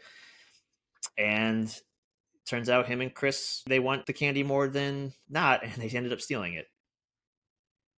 And you see when they get what Trey gets home from something with his dad, and you see the cops in the front yard, and they're like having Doughboy and little Chris handcuffed in the back of a cruiser at like 9 years old, 10 years old. Like, I shouldn't be surprised. I understand why they are being treated differently, but, like, handcuffing these little boys for, like Petty theft. yeah, like, I used to work retail when I was in college. Do you know how many dumb little kids came by and tried to steal, like, some candy or whatever? Like, Right. not saying it's okay, but, like, they're kids. Hmm. You do dumb things when you're a kid sometimes, that's all. But I think this is all just to continue to set up the difference in character between Doughboy and Chris versus Ricky and Trey. So now we do the 7 year jump. There's a cookout scene going on. And who doesn't love a good cookout or party scene? I know I do. What I think is cool about this scene, obviously, they have this is a good cast, and it's funny to me because I would assume, is I've never been a casting director, you kind of get the younger kids to maybe have similar traits to the older actors, right? Because those are going to be your main stars. You just see Ricky, and obviously the mom is the same actress, and there's a new girl, which is Ricky's current girlfriend. But they don't, before they say Ricky, before anyone acknowledges him, like I'm right away, oh, that's Ricky. You know, I knew it was Ricky too for whatever yeah, reason, like yeah. I mean, I know some of the bigger actors or who become bigger actors, like I mentioned earlier. Trey is Cuba, and then Doughboy is clearly Ice Cube. Not just the physical traits, but some of the little mannerisms that they are now still doing as older kids, 17-year-olds. It's like, yeah, that's something Ricky would do. I thought that was a really yeah. good job. You see a bunch of new characters or old characters, but as older versions of themselves, and Mhm. they do a really good job at connecting it from 7 years prior. Yes, definitely. Do they ever explain why Chris is in a wheelchair? No. So Chris and Doughboy are playing dominoes at this cookout with two new friends, and this Mhm. is the gang they're rolling with now. Mhm. They never explain, but I believe it's a shooting, a gang related shooting. Yeah, I had that assumption, I guess, but I didn't know if I just was assuming that because of what follows the rest of the movie, but did you mention too that this party is for Doughboy getting out of jail? No, not yet. Okay. It just also the realization too that Doughboy seems to have been in and out of jail. It's not like him coming home from that offense we saw 7 years ago. I was just going to say that, yeah. Which, for a quick second on this Mhm. watch, I was like, wait a minute. No, he's not in jail 7 years for stealing a candy bar or whatever it was. Who Yeah, they knows? mentioned that the mom says, I think, a quick line like, well, hopefully it's permanent this time. So, yeah, the implication Yeah. is Mhm. him going in and out. He's constantly being in trouble. In the cookout scene, we see Ricky, as I mentioned, as a young adult, 17-year-old, I believe. They're still in high school because there's a lot of conversation about college later on. But he has a girlfriend, Shanice, and they have a little baby together, old enough Mhm. to walk, but still pretty small. Or he's like Yeah, like fumbling. toddler Yeah, he's age. fumbling around. Earlier in the movie, very briefly, you see the across the way neighbor, little girl named Brandy, and now you Mhm. see her again at the cookout, and she is looking around for Trey. And the feeling I get too is Trey, up until this cookout, is not always around. He came back to see Doughboy. He's, I think, maybe just involved in his studies and doing things to stay out of trouble. And he has a job, it sounds like, at the mall or Mall, something. yeah, he works at the mall. I did wanna note, where we see Doughboy and Chris, and I think, like, 2 other friends playing dominoes, they bring up AIDS, and I think they're trying to bring up how not to catch AIDS. And there's some misinformation there, but also maybe for the early 90s, it was not misinformation because AIDS was so misunderstood for a long time. I guess I was surprised it was brought up in general. I also think in the early 90s, there was kind of like this safe sex movement because I remember Mhm. like TLC and certain pop culture figures were always talking about like condom use. I don't know. This hit me really hard while I was watching it. I actually had to pause it because I lost a few loved ones to AIDS around that time in the early 90s. And like, obviously, I was very young at the time. I don't know. This movie doesn't feel that far in the past for me. And maybe it's also because I don't realize how old I actually am. But it just realizing how misunderstood it was back then. And I think remembering what a threat it was simply because it was misunderstood, but it also wasn't necessarily being taken seriously because of who it tended to affect.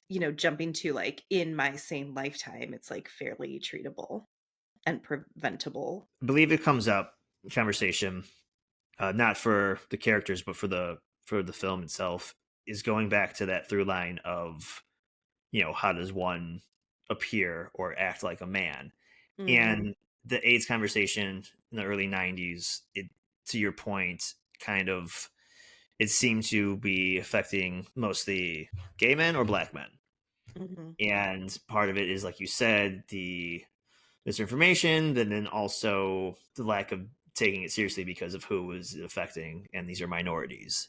Mhm. And Yeah, let's just say as a blanket, it was mostly affecting minorities, people of yeah, various minority groups. and again, the misinformation that was out there, and this conversation kind of reflects that, because then one of them corrects them about you can still get it if perform oral sex on you.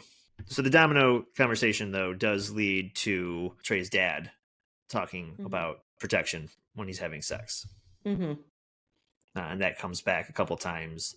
I think the segue there, from that conversation, and you see him talking about safe sex. I think the implication there is, not to get any sort of disease, but then also they talk about not getting a girl pregnant because Trey is too Mhm. young. And that gets brought up a lot, like, again, similar to the AIDS conversation, even though it was brought up in a different way. I was shocked at how frank Fury is with Trey about sex and condoms and being safe in this manner. But I also understand that Fury sees it as such a necessity because, eh, yeah, there are so many downsides that could come about. Just really impressed that he's talking to his son about condoms. I don't know. Maybe I shouldn't be. Maybe this is how things should be. And Trey's dad, that is trying to break the cycle. Right. Yeah. And it's more poignant for Fury because, like, we know Fury had Trey when he was young. And then one of Trey's friends already, at least one of them, Ricky, already has a Yeah. kid. And Ricky, unlike Doughboy, is one of the more responsible of the foursome. Right, arguably more responsible. I did think it was kind of funny that Trey thought he didn't have to use a condom because a girl said she was on the pill. The way Fury gets mad at like mad in general, but also just like that parent understanding of like, "Oh my god, you are so young and don't know how anything works." Like, Yeah. Trey makes up a story about losing his virginity. That's where this whole conversation comes from. Yeah, we mhm. find out it's made up because in this next scene, he picks up Ricky, and they're going wherever they're going, and out of nowhere, he's like, "I've never lied to my dad until just now," and he's like, "What are you talking about?" And he mentions that he's never had sex. Trey admits that he hasn't had sex because he's afraid. Oh, I'm afraid to have a baby. And Ricky, who, as we've seen, has a toddler, he's just kind of like, oh, yeah, well, you're right, and kind of clamps up a little bit.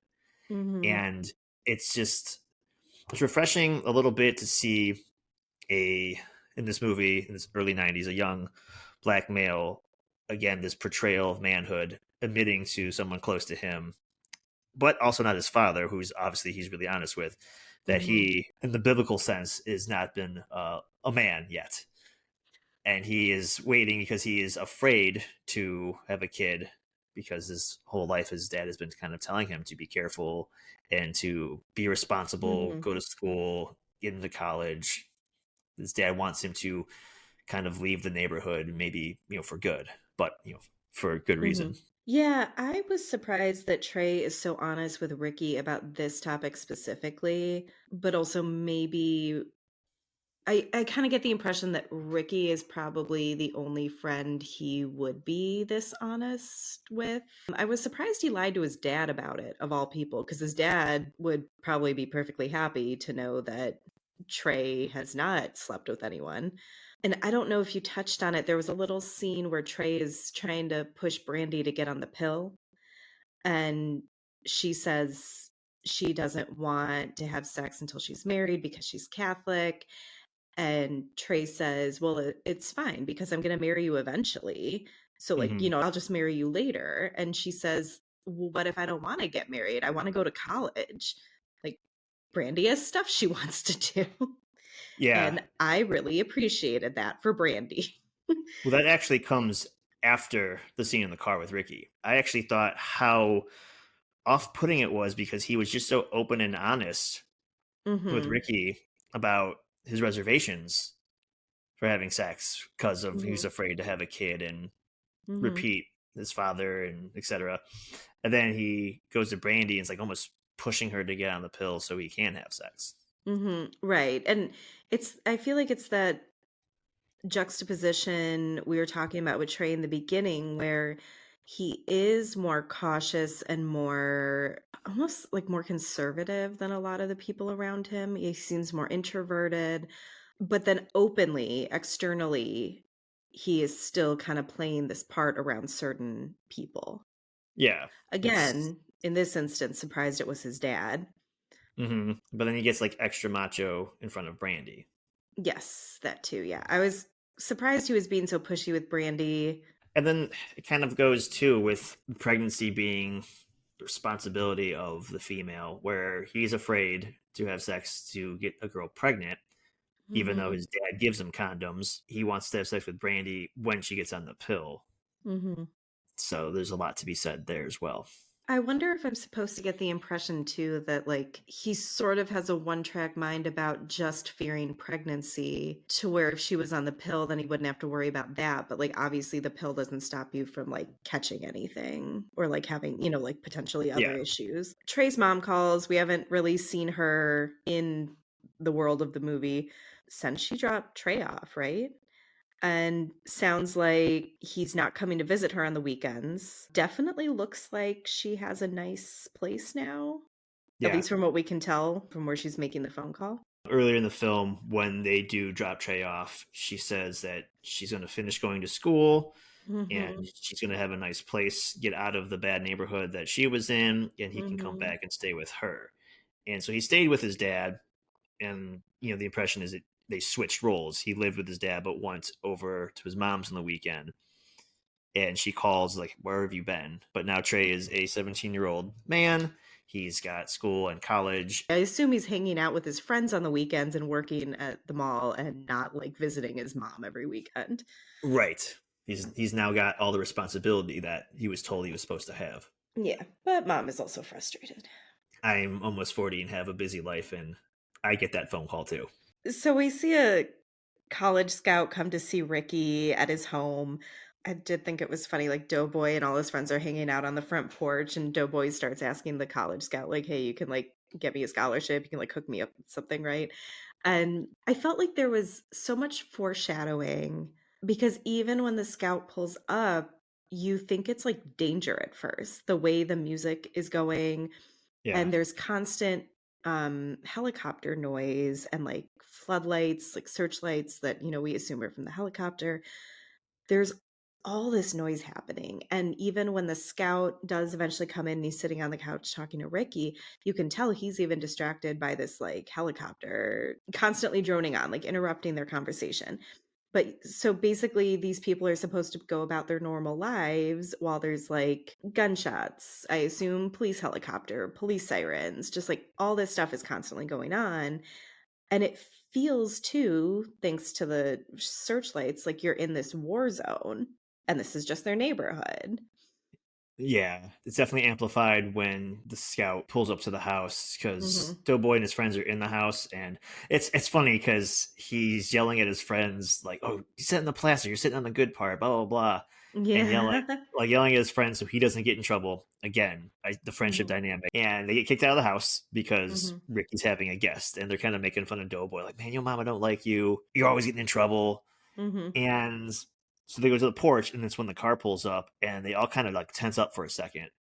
Mhm. 'Cause they're not Like, sure who it is. Mhm. yeah, and yeah, definitely that comes back later for sure. They all kind of drill him about why he's there and how can they get into college with Ricky. And it's funny because Mhm. Doughboy keeps yelling at everybody, and he like kicks Chris like to get out of the way. And Chris, who is reminder in a wheelchair at this point, he's like, "Get out the way." Right. Doughboy, in his own way, showing a little bit of affection for his half brother.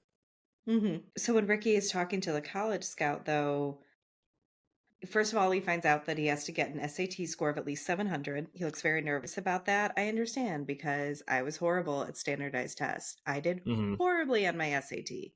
I got really good grades. I could not score well in the SAT. I also feel like in this conversation, I get this sense of Ricky being really naive. And this is something that I get from his character pretty much from now till the end of the movie. Like, he doesn't understand what the scout is asking him when he's trying to get him to pick a major. I mean, obviously, he has had like this one track mind about football. I get it. This was his ticket out, this was how he was going to get into college. But he just seems surprised by all the guy's questions. You got to remember he is 17, That's true, he is young. but also what school system is he in what neighborhood, and are they teaching him this stuff? That's true, Like, yeah. you Mhm, get a kid from a bad neighborhood that's good at something like football, mhm, and that's what you focus on. So mhm. when he's asked about what are you going to major in, he's like, well, what's a major? He's like, yeah, you're going to college. If you get this scholarship, you got to study something. Right. I And guess so he I've is taken aback a little bit because he, like you said, is one. He's just, this is, I'm good at football. This is what I'm going to do. Mhm, There's no backup plan. right. I guess I thought the scout would have, like, helped him out a little instead of just, like if this isn't a question he's used to, maybe the coach should, like, realize that too? Like, I don't know. I'm sure this guy's met, like, a lot of different kids from a lot of different situations is all I'm saying. Yeah. But so we leave this visit with Ricky being, like, pretty nervous because of the SAT thing. Yeah. He's bummed. Yeah. Like, he seems really defeated, like, he already can't do it. And they go and visit Trey's dad, right, at work. Mhm. And then they get into a car Mhm. per Fury's request. Yeah, they visit Fury at work. Fury wants them to go on a ride to Compton with him, where he starts explaining gentrification to them. They see a billboard that's offering cash for your home.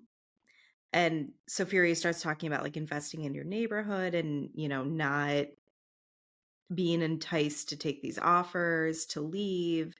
But then as he's talking, all these people kind of gather around him, which like really drives home the whole Fury as teacher and like community leader kind of thing. Like, I assume these are a bunch of strangers that are just listening to what he has to say? Yeah, because they drive to Compton, Mhm. which is even in a worse state of affairs than Crenshaw. And Mhm. even Trey and Ricky say that, like, "Oh, we shouldn't be here." Right. Mhm. And these people kind of come out of the woodwork because they hear Fury talking about this, and they're also in the middle of this plot of land with a billboard sign. Yeah. But yeah, 1991, and looking back and hearing this from that time period, it's like, wow, that's eye opening and kind of powerful. Mhm. Just also, Morgan Freeman gets a lot of credit for his voice. Mhm. I love Lawrence Fishburne's voice, and not just like this deep, like Morpheus voice that's a little more Mhm. monotone, but when he's giving this speech and he's just going on his monologue, love it. Great acting, great Mhm. performance. Yeah. It riled me up. Yeah, I guess I was struck by the fact that, like, again, that this topic was being discussed in like 1991, just like I brought up the AIDS discussion, all these different things. I mean, I obviously did not have a sense of what gentrification was until I was older, probably Same. after college, because we saw it happening in certain areas where we went to school. But I think just the fact that, like, Fury, like, gathers these people around him, these complete strangers, and I can't remember how they get on the topic, but they start talking about gun violence, and this random guy who has come by to hear Fury speak says, "Well, what am I supposed to do if someone comes and tries to kill me? Like, obviously, I then have to go kill him." And Fury says, "You don't. Like, this is how you stop this cycle of violence." But I guess in that moment, I also understood, though, like, if you're also constantly fearing for your life, I don't know. I just feel like this is like a complete no-win situation. It's tough because there's two ways to look at it. There's Fury's way, and then what everyone else is assuming, lack of a better term, the street way, I guess. And he in this speech or whatever you want to call it, he's talking about the guns are coming in because they bring it in, the drugs are coming in because they Yes. bring it Mhm. in to keep us here. Don't sell your land because then they're just going to make money off of us, and they're already doing that. And if you shoot someone who shoots at you, like you're just going to go into the prison system as well, and then Yeah. your property is available to be purchased because now you're not here anymore, one way or the other, Mhm. whether you're dead or Inmate, incarcerated, yeah. which is probably about when Act Two is ending. And like you said, all the foreshadowing is Mhm. starting to come out of the shadows, if you will. And it starts, It's true, though. yeah, they go at night. There's like a Crenshaw Street party. Everyone Mhm. is in their cars. They have nice cars. They're revving them up. Just hanging out, having a good old time. I did find it funny that there was a very old school Doritos bag. Of course, it's not old school 1991, but Yeah. Now it I is, just, yeah. yeah, I saw them like, oh my god, I remember that. Oh, it's Mhm. so unimportant to anything we're talking about right now, but I thought it was hilarious. I didn't even In notice that. well, it's one of Ricky's little character traits. He's always eating, Mm, okay. and he in that scene was just housing a bag of Doritos to himself. Okay. But yeah, he's always eating. When the a scout comes and his girlfriend's helping him tie his tie and whatnot, he's in the way eating an apple. Like he's always eating something. That's one of his traits. Oh, okay. Gosh, I didn't Yeah. even pick up on that. So besides Ricky eating these bag of Doritos, they're walking around Tim and Trey, and they pass up Doughboy, or it's an intercut scene. But Doughboy's there with his friends and a girl, and just Doughboy's language throughout the movie is a little more rough than even his Mhm. other friends. Mhm. Maybe it's being in and out of jail, or just that's who he is. He's always kind of been rough around the edges, and he been called out once on his language towards women. This was at the cookout where his mom yells at him. He's like, "I'm just playing." But then now in the car, he refers to women as either bitches or hoes, and the girl's like, "Why do you always do that?" And I Mhm. kind of like that this is the second time that a female character is yelling at Doughboy for his language towards women. Mhm. Who, by the way, that is Regina King. Yeah. And she looked familiar to me. I couldn't remember for why though. Yeah, so other than these, like, more lighthearted things that you brought up, this scene bothered me so much, just like the scene when they were little kids. I Hmm. understand they're older now, but they just were all, like, gonna go hang out on a Friday night or whatever, and they're they're passed by another group of people hanging out, and it's like, a bunch of guys and a girl. Like, I think it's kind of a similar mix to their group, and one of the guys bumps into what, Trey or Ricky, I Ricky? Okay. think it's Ricky. And that starts like a verbal argument, and then eventually some guy in that other group just starts shooting into the air because, like, he's pissed. And That's after Doughboy reveals he has a gun on him, and that so yes. that group walks away. Yes. Okay. So, like, from a safer distance, this other Yeah, group starts shooting into the air. Everyone jumps in their cars, like, drives away really fast. Obviously, they're like really tense. Trey is just like muttering the whole time that he has to get out of LA. He doesn't feel safe there. I regret to inform him that it is not necessarily only LA that is like this. It's more so the poverty and systemic racism you will find everywhere in this country. But, I assume they get pulled over because they're maybe speeding, but they end up getting pulled over. yeah. And I they, wasn't sure either because it felt like at the time they weren't speeding anymore, but I guess Who it's hard to knows? tell because it's a shot from inside the car. But they both him and Ricky have seemed to calm down a little bit, I and feel then they get like pulled over. yeah, but I also feel like in their neighborhood, they probably get pulled over all the time for That's what I was whatever. assuming. Yeah, it just Yeah. they're getting pulled over. No Hmm. one cares why. It's the same cops from the beginning of the movie when Trey was a kid, when someone had broken into his dad's house. And same same partners, the very aggressive black cop and the completely mute white cop. The black cop, I'm not sure what sets it off, if anything really sets it off, but he just gets into Trey's face and ends up pointing his gun like at Trey's neck, I think. And we see Trey like obviously he's terrified. He's like crying and this police officer is just giving this whole little talk about how he could shoot Trey right now for like no reason and no one would do anything about it. Yeah, And I feel like even his partner looks a little shocked by this. the white cop finally has a little bit of emotion on his face. Yeah, Right? Like some sort of reaction, even though it's still not verbal. But the black cop also says like he took this job because he hates like young black men like Trey who like run around the neighborhood, I guess in his mind causing trouble, which of course we know is not Trey, but it also doesn't matter like cuz this guy is no, insane. But the one thing that stuck out to me though is I remember there being some little interaction between this cop and Trey when Trey was a kid. Just kind of a like, hey there, like trying to be nice to the little boy kind of thing. And now 7 years later, this is not like so much a boy anymore. Now he's a threat. He's this right. like quote unquote grown man, whether you want to see him as a fully grown man at this age, whatever. But now he's a threat because he's not a little boy. And Yeah. just how quickly that turns. Well, they get him on the hood of the car, and they he ask him if they have anything on him, and he doesn't, and he, as in the cop that's patting Trey down, the black cop, he like goes into that monologue, and he just is assuming that Trey and Ricky are these big tough kids, and they think they know it all, and yada yada yada. I actually think they get pulled over because as the gun is being jammed in Trey's jugular, there's a call on the radio about whatever the code is, but they, I think, describe a car that sounds similar to the one Trey and Ricky are driving. If I'm not mistaken, it's like a blue something or other. And then him and the white cop kind of have us like look real quick, and they're like, "All right, Oh, move on." I do think the black cop says something about them being gang members.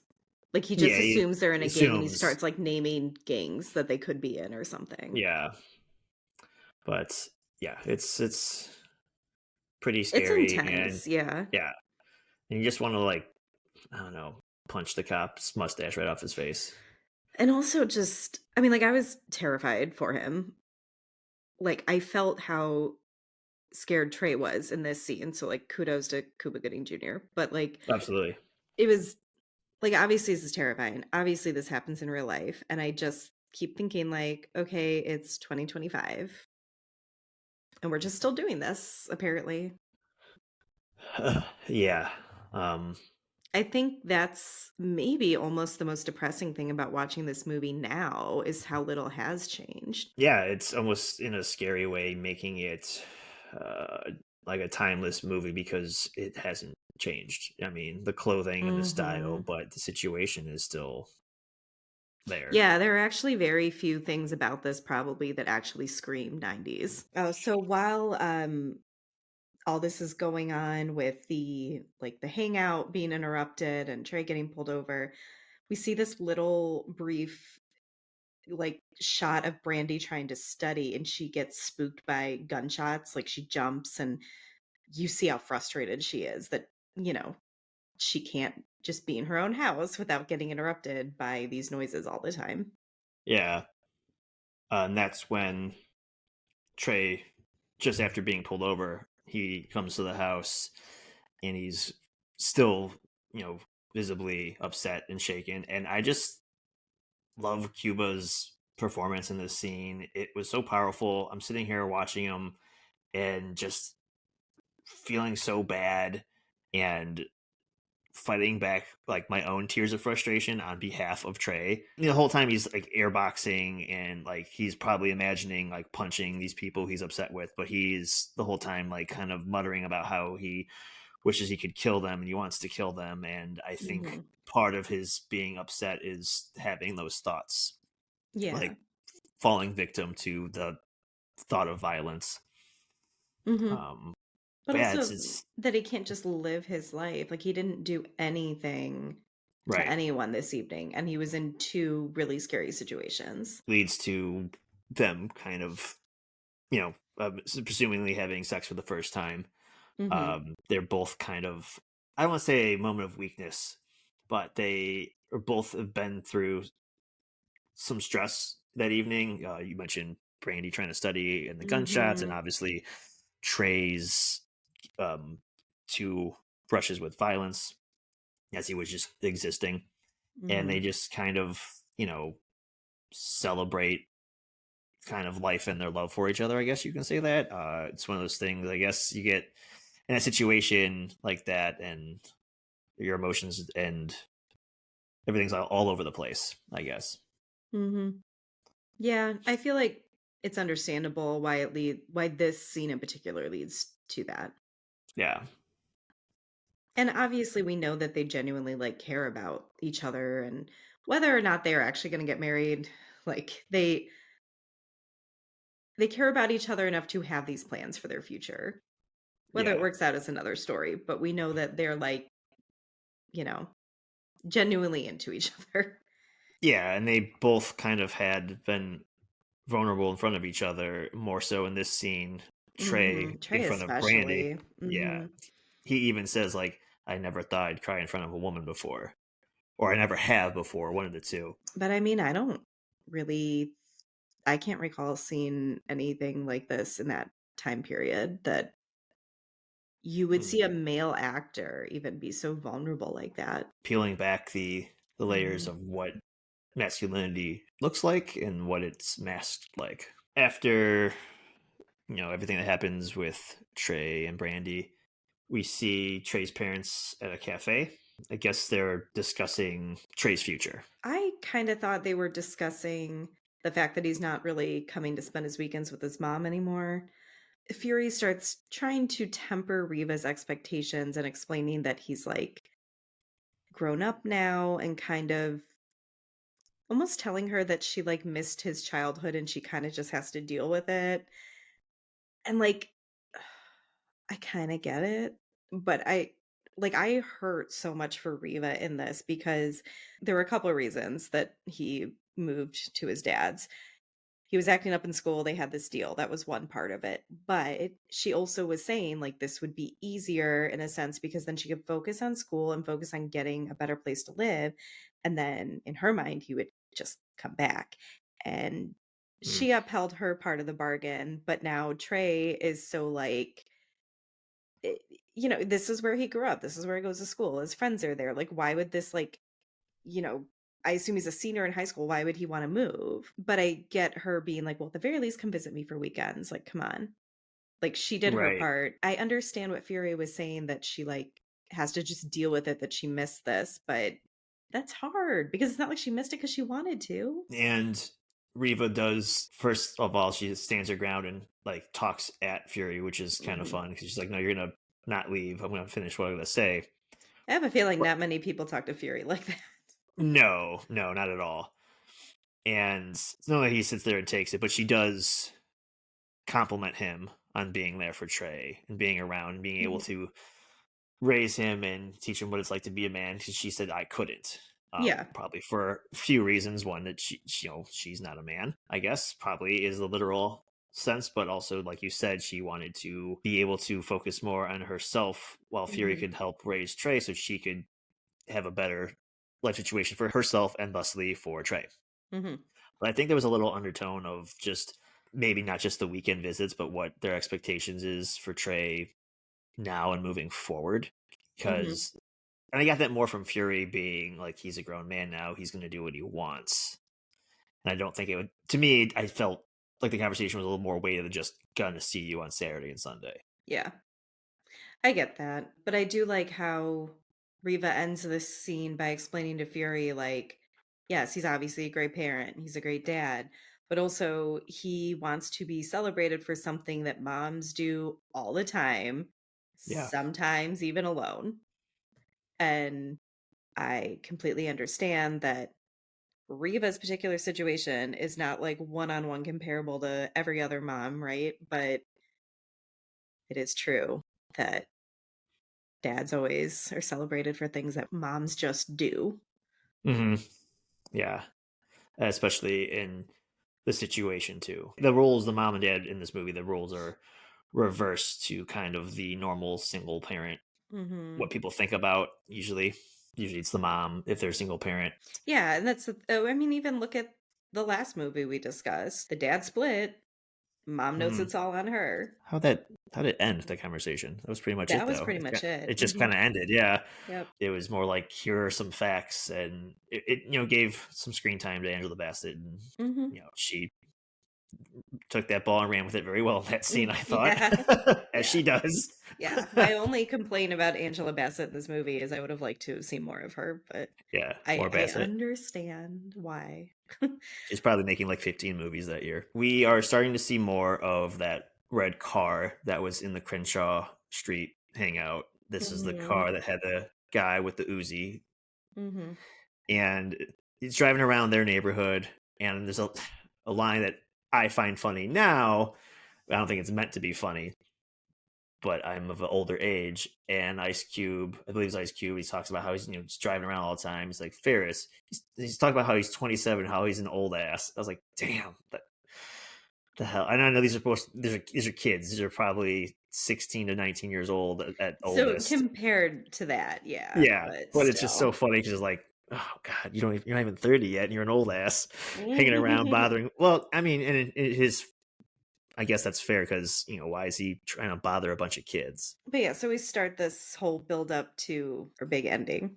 It kind of starts with Ricky seeing this commercial about joining the army. Mm. For some reason thinks this is a better idea than getting the football scholarship, maybe because he just thinks he can't get that SAT score, I'm not sure. So we're talking about Trey and Ricky walking to the corner store because they need to go get something to make dinner. And before he gets up to leave, he's watching a game on TV, and there's the army commercial. And I when I first watched this movie, I was probably about this age, and I just remember like when you're that age, the army commercials were everywhere, and I just remember Yeah. this scene had more of an impact on me then than it did now, or at least for different reasons. I think being as naive as you're saying Ricky was, or seemed to be, in the scene where the scout comes to his house, I don't think he's now confident in leaving. He is looking for anything else to, presumably give his toddler child a better life. Yeah. He's not sure if he could pass the SATs. Maybe he's unsure of what his future is. He seems thrown off about what major he wants to be in. I don't think he was Yeah. asked that before. Maybe he's unsure about his athletic skill too. Like I think he's having a lot of self-doubt, Mhm. Well, and yeah, they because it's go still a gamble, like, you don't know anything yet. right. Even like, I don't want to jump the gun here too much, but Mhm. it's amplified even more with like when they go to the corner store and he buys what he needs for dinner, he also buys lottery tickets. Yeah. Like he's trying to hit every angle. Yes, exactly. He's asked by his girlfriend to go to the store to get, like, I wanna say, like, cornmeal or something. Yeah. Right before he leaves, he gets into some sort of scuffle with Doughboy. I can't remember exactly, but something that their mom says leads Doughboy to kind of take out some of his aggression on Ricky being the favorite. And he ends up, walking away with Trey to go to the store and get what his girlfriend needed. And his mom gets the mail right as he leaves and says, like, hey, your test scores are here. And he's like, oh, I'll look at it later.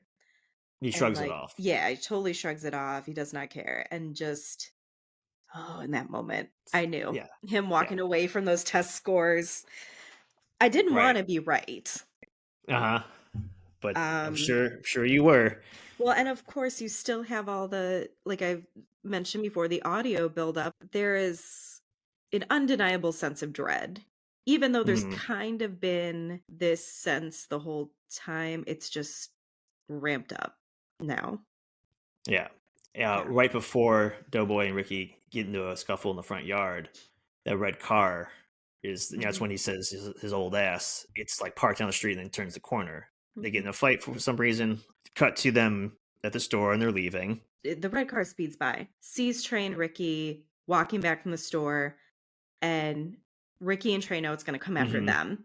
Yeah. They kinda, like, cut through some houses, and the car decides to go around the block to cut them off, and as it speeds past Ricky and Doughboy's house, Doughboy realizes what's going on. We end up with Trey and Ricky in this alley. Ricky stops to relieve himself. Yeah. And then is like, "Well, let's just split up." I'm not exactly sure why he makes this decision because he also in the same beat is like, they're not gonna do anything, they're just, like, showing off. So, Trey reluctantly agrees, says they will Mhm. meet at, Ricky's house, Yeah. and they And they they go don't opposite ways down the alley. to me, if someone's like, "We're gonna split up," it's not what I imagine. Like, they're walking in opposite directions, but they are very much I mean, again, it happens right after he says this, but they're very much, like, in the same alley. If someone is with me and we're running from somebody for whatever reason, and we go to split up, I'm running what they did earlier. I'm running through houses or jumping fences or not being that close to this person. But for the movie's point, they split up and they just are walking opposite directions. Mhm. Probably to just go back around to get to where they're going. Yeah. Well, unfortunately for Ricky, the direction he is going is towards where the car is going to end up being, but he is now distracted with scratching off those lottery tickets.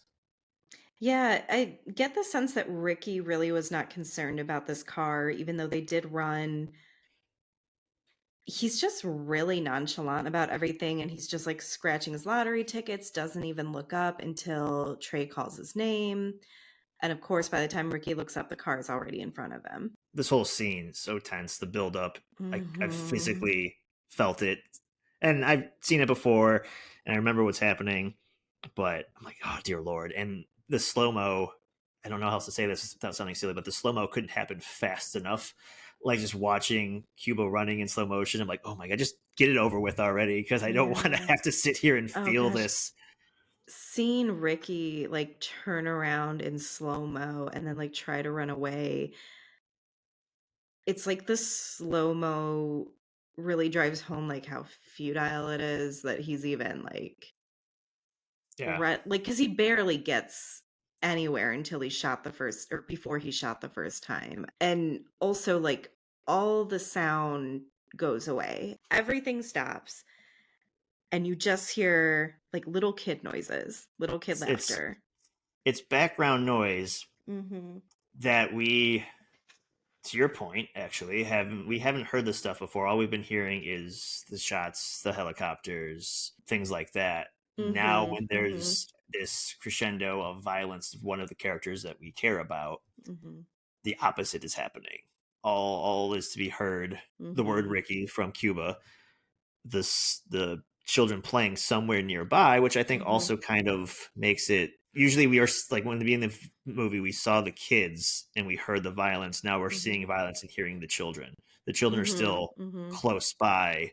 They're still growing up in this world. It might not be Yeah, kids we see or know, but that's still a point being made. yeah, And then the next thing we just hear is the shotgun. and then also as the noise comes back, we hear, like, babies crying, presumably because there was just this loud noise. Hmm. But, yeah, we have, Trey running to Ricky. It's obvious that, like, Ricky's gone. I think Doughboy and the other guys pull up, like, pretty much right at the same time. They just put Ricky in the car and take him back home. I guess what else do you do? Yeah, Um, are they gonna call those same two cops? They're gonna take an hour to get there, and yeah, that's true. maybe shoot them as well. Right, right. Yeah, I had to pause this. I couldn't handle it. It's a lot. Yeah, I wanna cry now just thinking about it. And, like, the reactions of his mom and his girlfriend and how his girlfriend's just, like, holding the baby screaming and, like, And I know there's some point where I think it's Doughboy tries to get the kid out of the room, Mhm. understandably so, but then also, like, I understand how Ricky's girlfriend doesn't wanna let go of the baby either, you know? Well, Um, also, like, the mom so we're back at and yeah. Ricky we're back at the house, they bring Ricky to the house, they put him on the couch, and as always, Doughboy is getting yelled at. He didn't even well, to quote him, I didn't even do anything. He went to go save Ricky, but the mom is blaming Doughboy. I'm kind of assuming a little bit that Ricky's girlfriend is not handing over the baby because she's also maybe blaming him a little bit, but also grieving. Yeah, I get the Uh, sense she also just, like, doesn't trust him with her kid. right. But he says, like, the baby don't need to see this. Mhm. And it's like, oh God, but it's I too think he's late. right, And yeah. Well, we've right. already heard the, you know, previous scene, the baby's crying, the children playing like 15 feet from a gunshot. Yeah. It's kind of bringing that home for another time that these children are around violence all the time, Mhm. unfortunately. But yeah, the living room scene, I literally wrote in my notes, "Dear Lord," like it was so hard to watch, Yeah. but And because it was so powerful, like everything mhm, done from mhm. acting to directing, how it was shot, the lack of cuts, Yeah. yeah, very very strong. I think it's one of those scenes that, like, will just stay with me. I will say John Singleton did such a great job of, like, genuinely pulling us in, making us care about these characters. So it already hits harder that, like, one of them is gone, and then how hard it is to watch this living room scene, how you wanna actually care about these people, you wanna actually feel like you're in Mhm. this world, you don't want if we were more detached from it, the movie didn't work. Like, on a slightly lighter note, I don't know how I lived this long and was never spoiled that Ricky died. You know, I really had a feeling it was coming, wanted to be wrong. Things aren't exactly better. Everyone's still upset. Trey walks home, and his dad sees him. He like brushes Brandy off aggressively. Mhm. Brandy tells him like something's wrong. He's covered in blood. Blah blah blah blah Yeah. Yeah, blah. Brandy says, like, something happened to Ricky. We know that Trey told Doughboy, like, "Meet me at my house in, like, 15 Like minutes," or five. something. Yeah. Yeah. So Fury luckily, knows what's up. yeah, Fury comes home at the right time because he now is in the doorway between Trey and leaving. And Trey Mhm. had grabbed Fury's gun from his lockbox or whatever it is, the one we see when he shoots a hole in the wall. Mhm. Convinces him to give the gun back to him, and like he tells him to go clean up. And he goes to his room. Brandy finally comes over, and they both share a moment. That's Fury and Brandy kind of share a brief moment. Like I don't think anything was spoken either. They just have this look of dread, and they're Mhm. feeling for Ricky, but they're also feeling for Trey. Yeah, they're scared Brandy, for Trey now. yeah. So Brandy goes to the room, and we see he left out the window. Mhm. Yeah, they think they convinced him to stay home. He ends up, like, jumping out the window, getting in the car with Doughboy, and we know that Trey, Doughboy, and the rest of the gang are gonna go get the people that shot Ricky Right. because they know it's that car. Oh yeah, they know. Mhm. And we go back to Ricky's house. I don't know if I think it's all the same day. Everything goes so fast. Yeah, it's like the same evening. But they open Ricky's test scores, Mhm. and of course, right? Like I feel like that was even harder to swallow. Even though when we see that scene earlier when he's leaving and the mom's waving the letter, and he's like, Mhm. "Yeah, whatever." He doesn't. He seems not to care anymore. He doesn't think he has a chance. Yeah, Hence, and hence the army commercials. Hence the scratch mhm. offs. But or at least I felt it when she's doing like, "Oh fuck." Mhm. And I see Mhm. her sitting there. I'm like, "Don't you fucking show it, John. Don't you show us this, John." Yeah, I think not that Ricky's he had this kind of shift in attitude where I feel like he was already giving up on himself because he didn't think he could make the criteria to get Hmm. into this college and to be recruited. But not that that had anything to do with him getting killed, but it's already so heartbreaking that well, it was already heartbreaking, but then more so knowing that he had what he needed Hmm. to go after his number one choice. Nighttime falls, and they're still driving around looking for the shooters. And Trey tells them to pull over. It's like, let me out. And I feel like there's a second of hesitation, but on the second request, they pull over and Trey jumps out. And I think he just like goes to a bus stop and sits there, and they go Mhm. away. Eventually, they find these guys at like a burger joint or whatever, and end up shooting them down, getting revenge. Doughboy specifically, right? Shoots them. Y- yeah, at least Or at least he's the one that gets out of the car and, he like, finishes them off. actually kills them, yeah. Yeah, um, And you see just this little bit of hesitation, I think when I wanna say shooting the 3rd guy, like, the last one, and this guy's on the ground already shot, but still alive, and saying it wasn't him, that he wasn't the shooter or something, and you see this little hesitation in Doughboy, and, like, to yeah. be honest with you, I wasn't sure if, like, at first if they were telling the truth or not. Because 'cause I'm like, "Did I see the car? I don't know. Are these the guys?" Like Well, it was the guys. The one he yeah. shot last was the driver. It was the Yeah, guy yeah, that yeah, yeah. shot the Uzi earlier, I believe. Mhm. Um, but he was basically pleading for his life, Well, as one yes. would. Yeah, of course, yeah, Yes, right. mhm. But he wasn't wrong. The guy in the back seat was the one that shot Ricky. Right. But he, it's all the same Yeah. to Doughboy, and why not in I a mean, kind situation. of. But yeah, there seems to be a little bit of hesitation, or I don't know. He's I don't know if he's thinking about Ricky, or if he's thinking about any backlash for what he's about to do. But there does seem to Yeah, be a quick pause. I mean, I do think he's just realizing, like, "Okay, well, I'm doing the same thing," Yeah, but also his brother just died because of these guys, so yeah, this is the end of, I guess, the revenge yeah, for Ricky's death. I assume it's the next day we see Doughboy and Trey having a conversation on Trey's porch.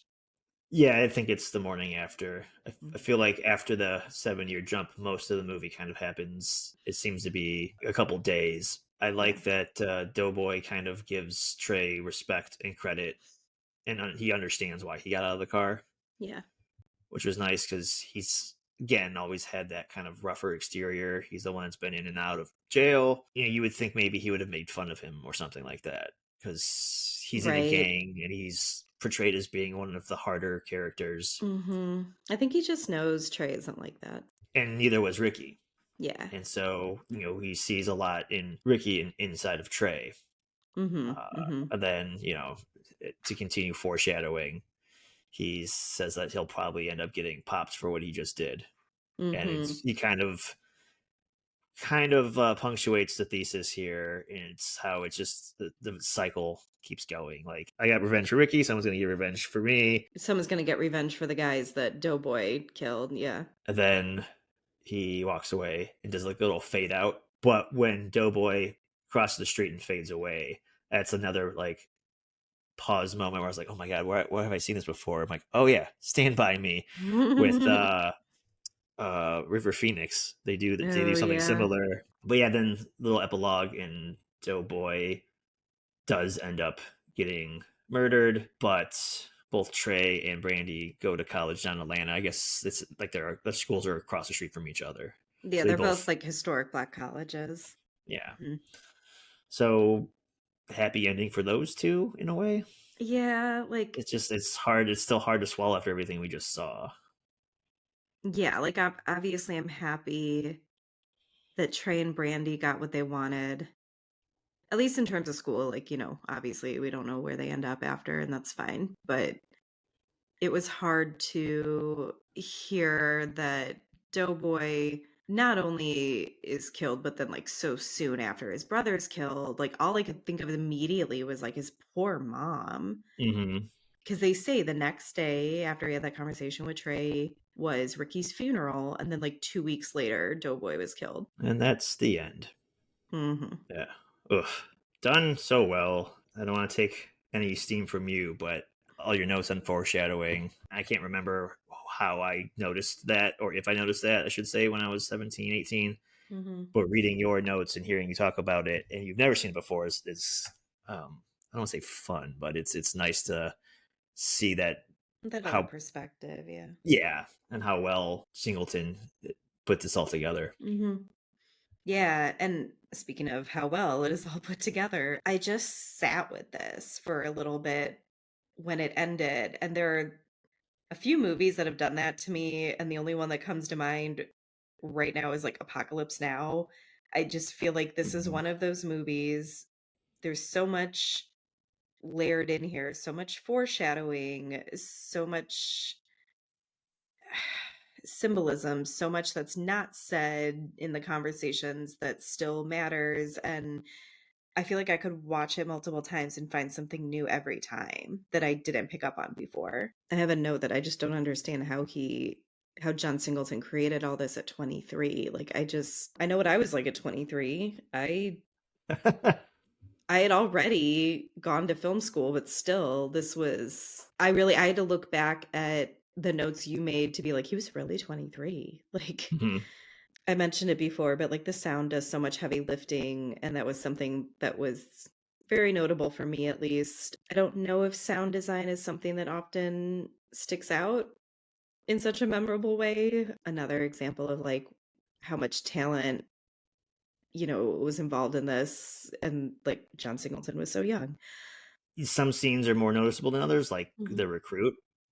But I mhm. think what they were doing is it's there constantly, and at least from my experience watching it this time around, it started to be background noise. I heard it so often that I also got used to it. To that note, too, I did write down what Doughboy says in the end when he's talking to Trey about, he sees all these foreign wars on TV and they talk about like foreign war zones being like this, but like that's what they feel like in their own neighborhood.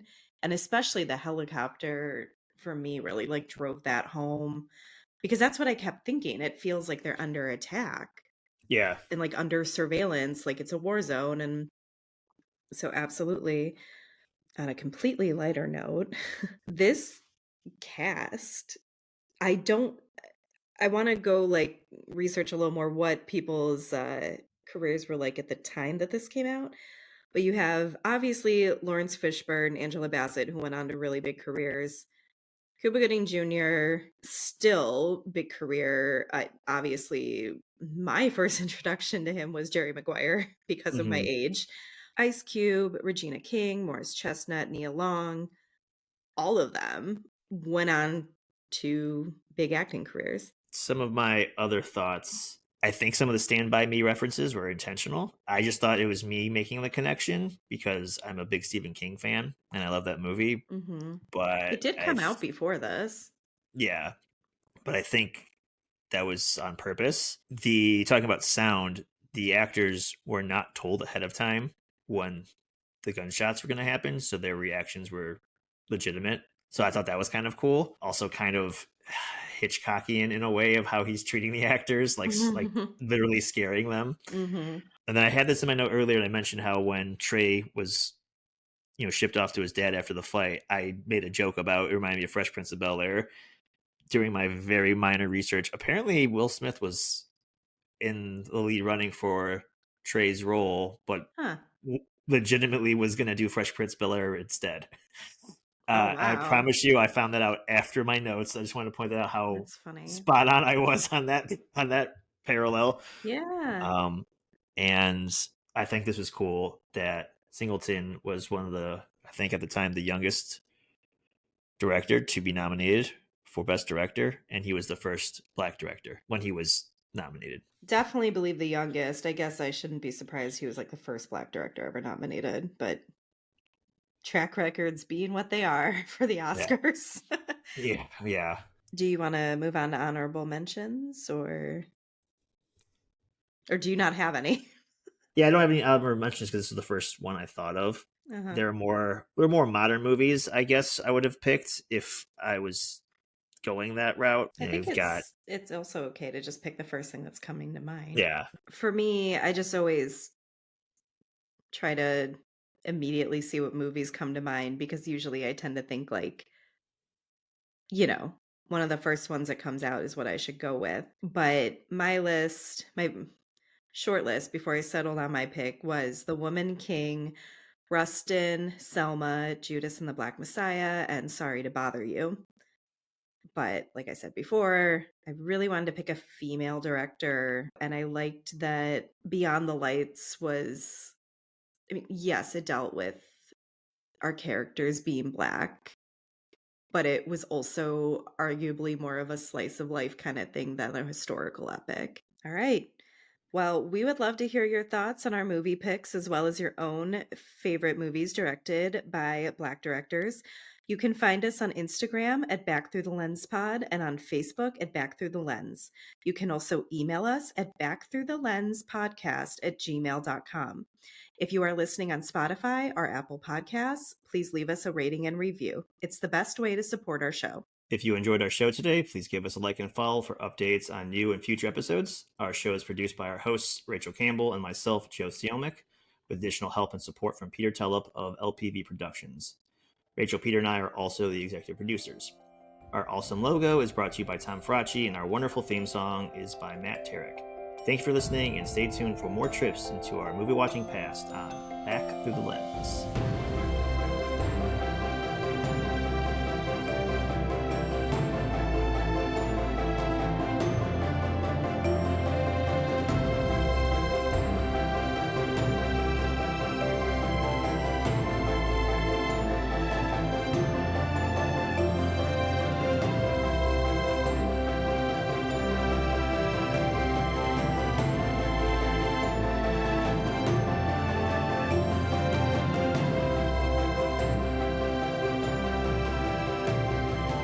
Well, you're cooler than me, I guess. My mom's cool.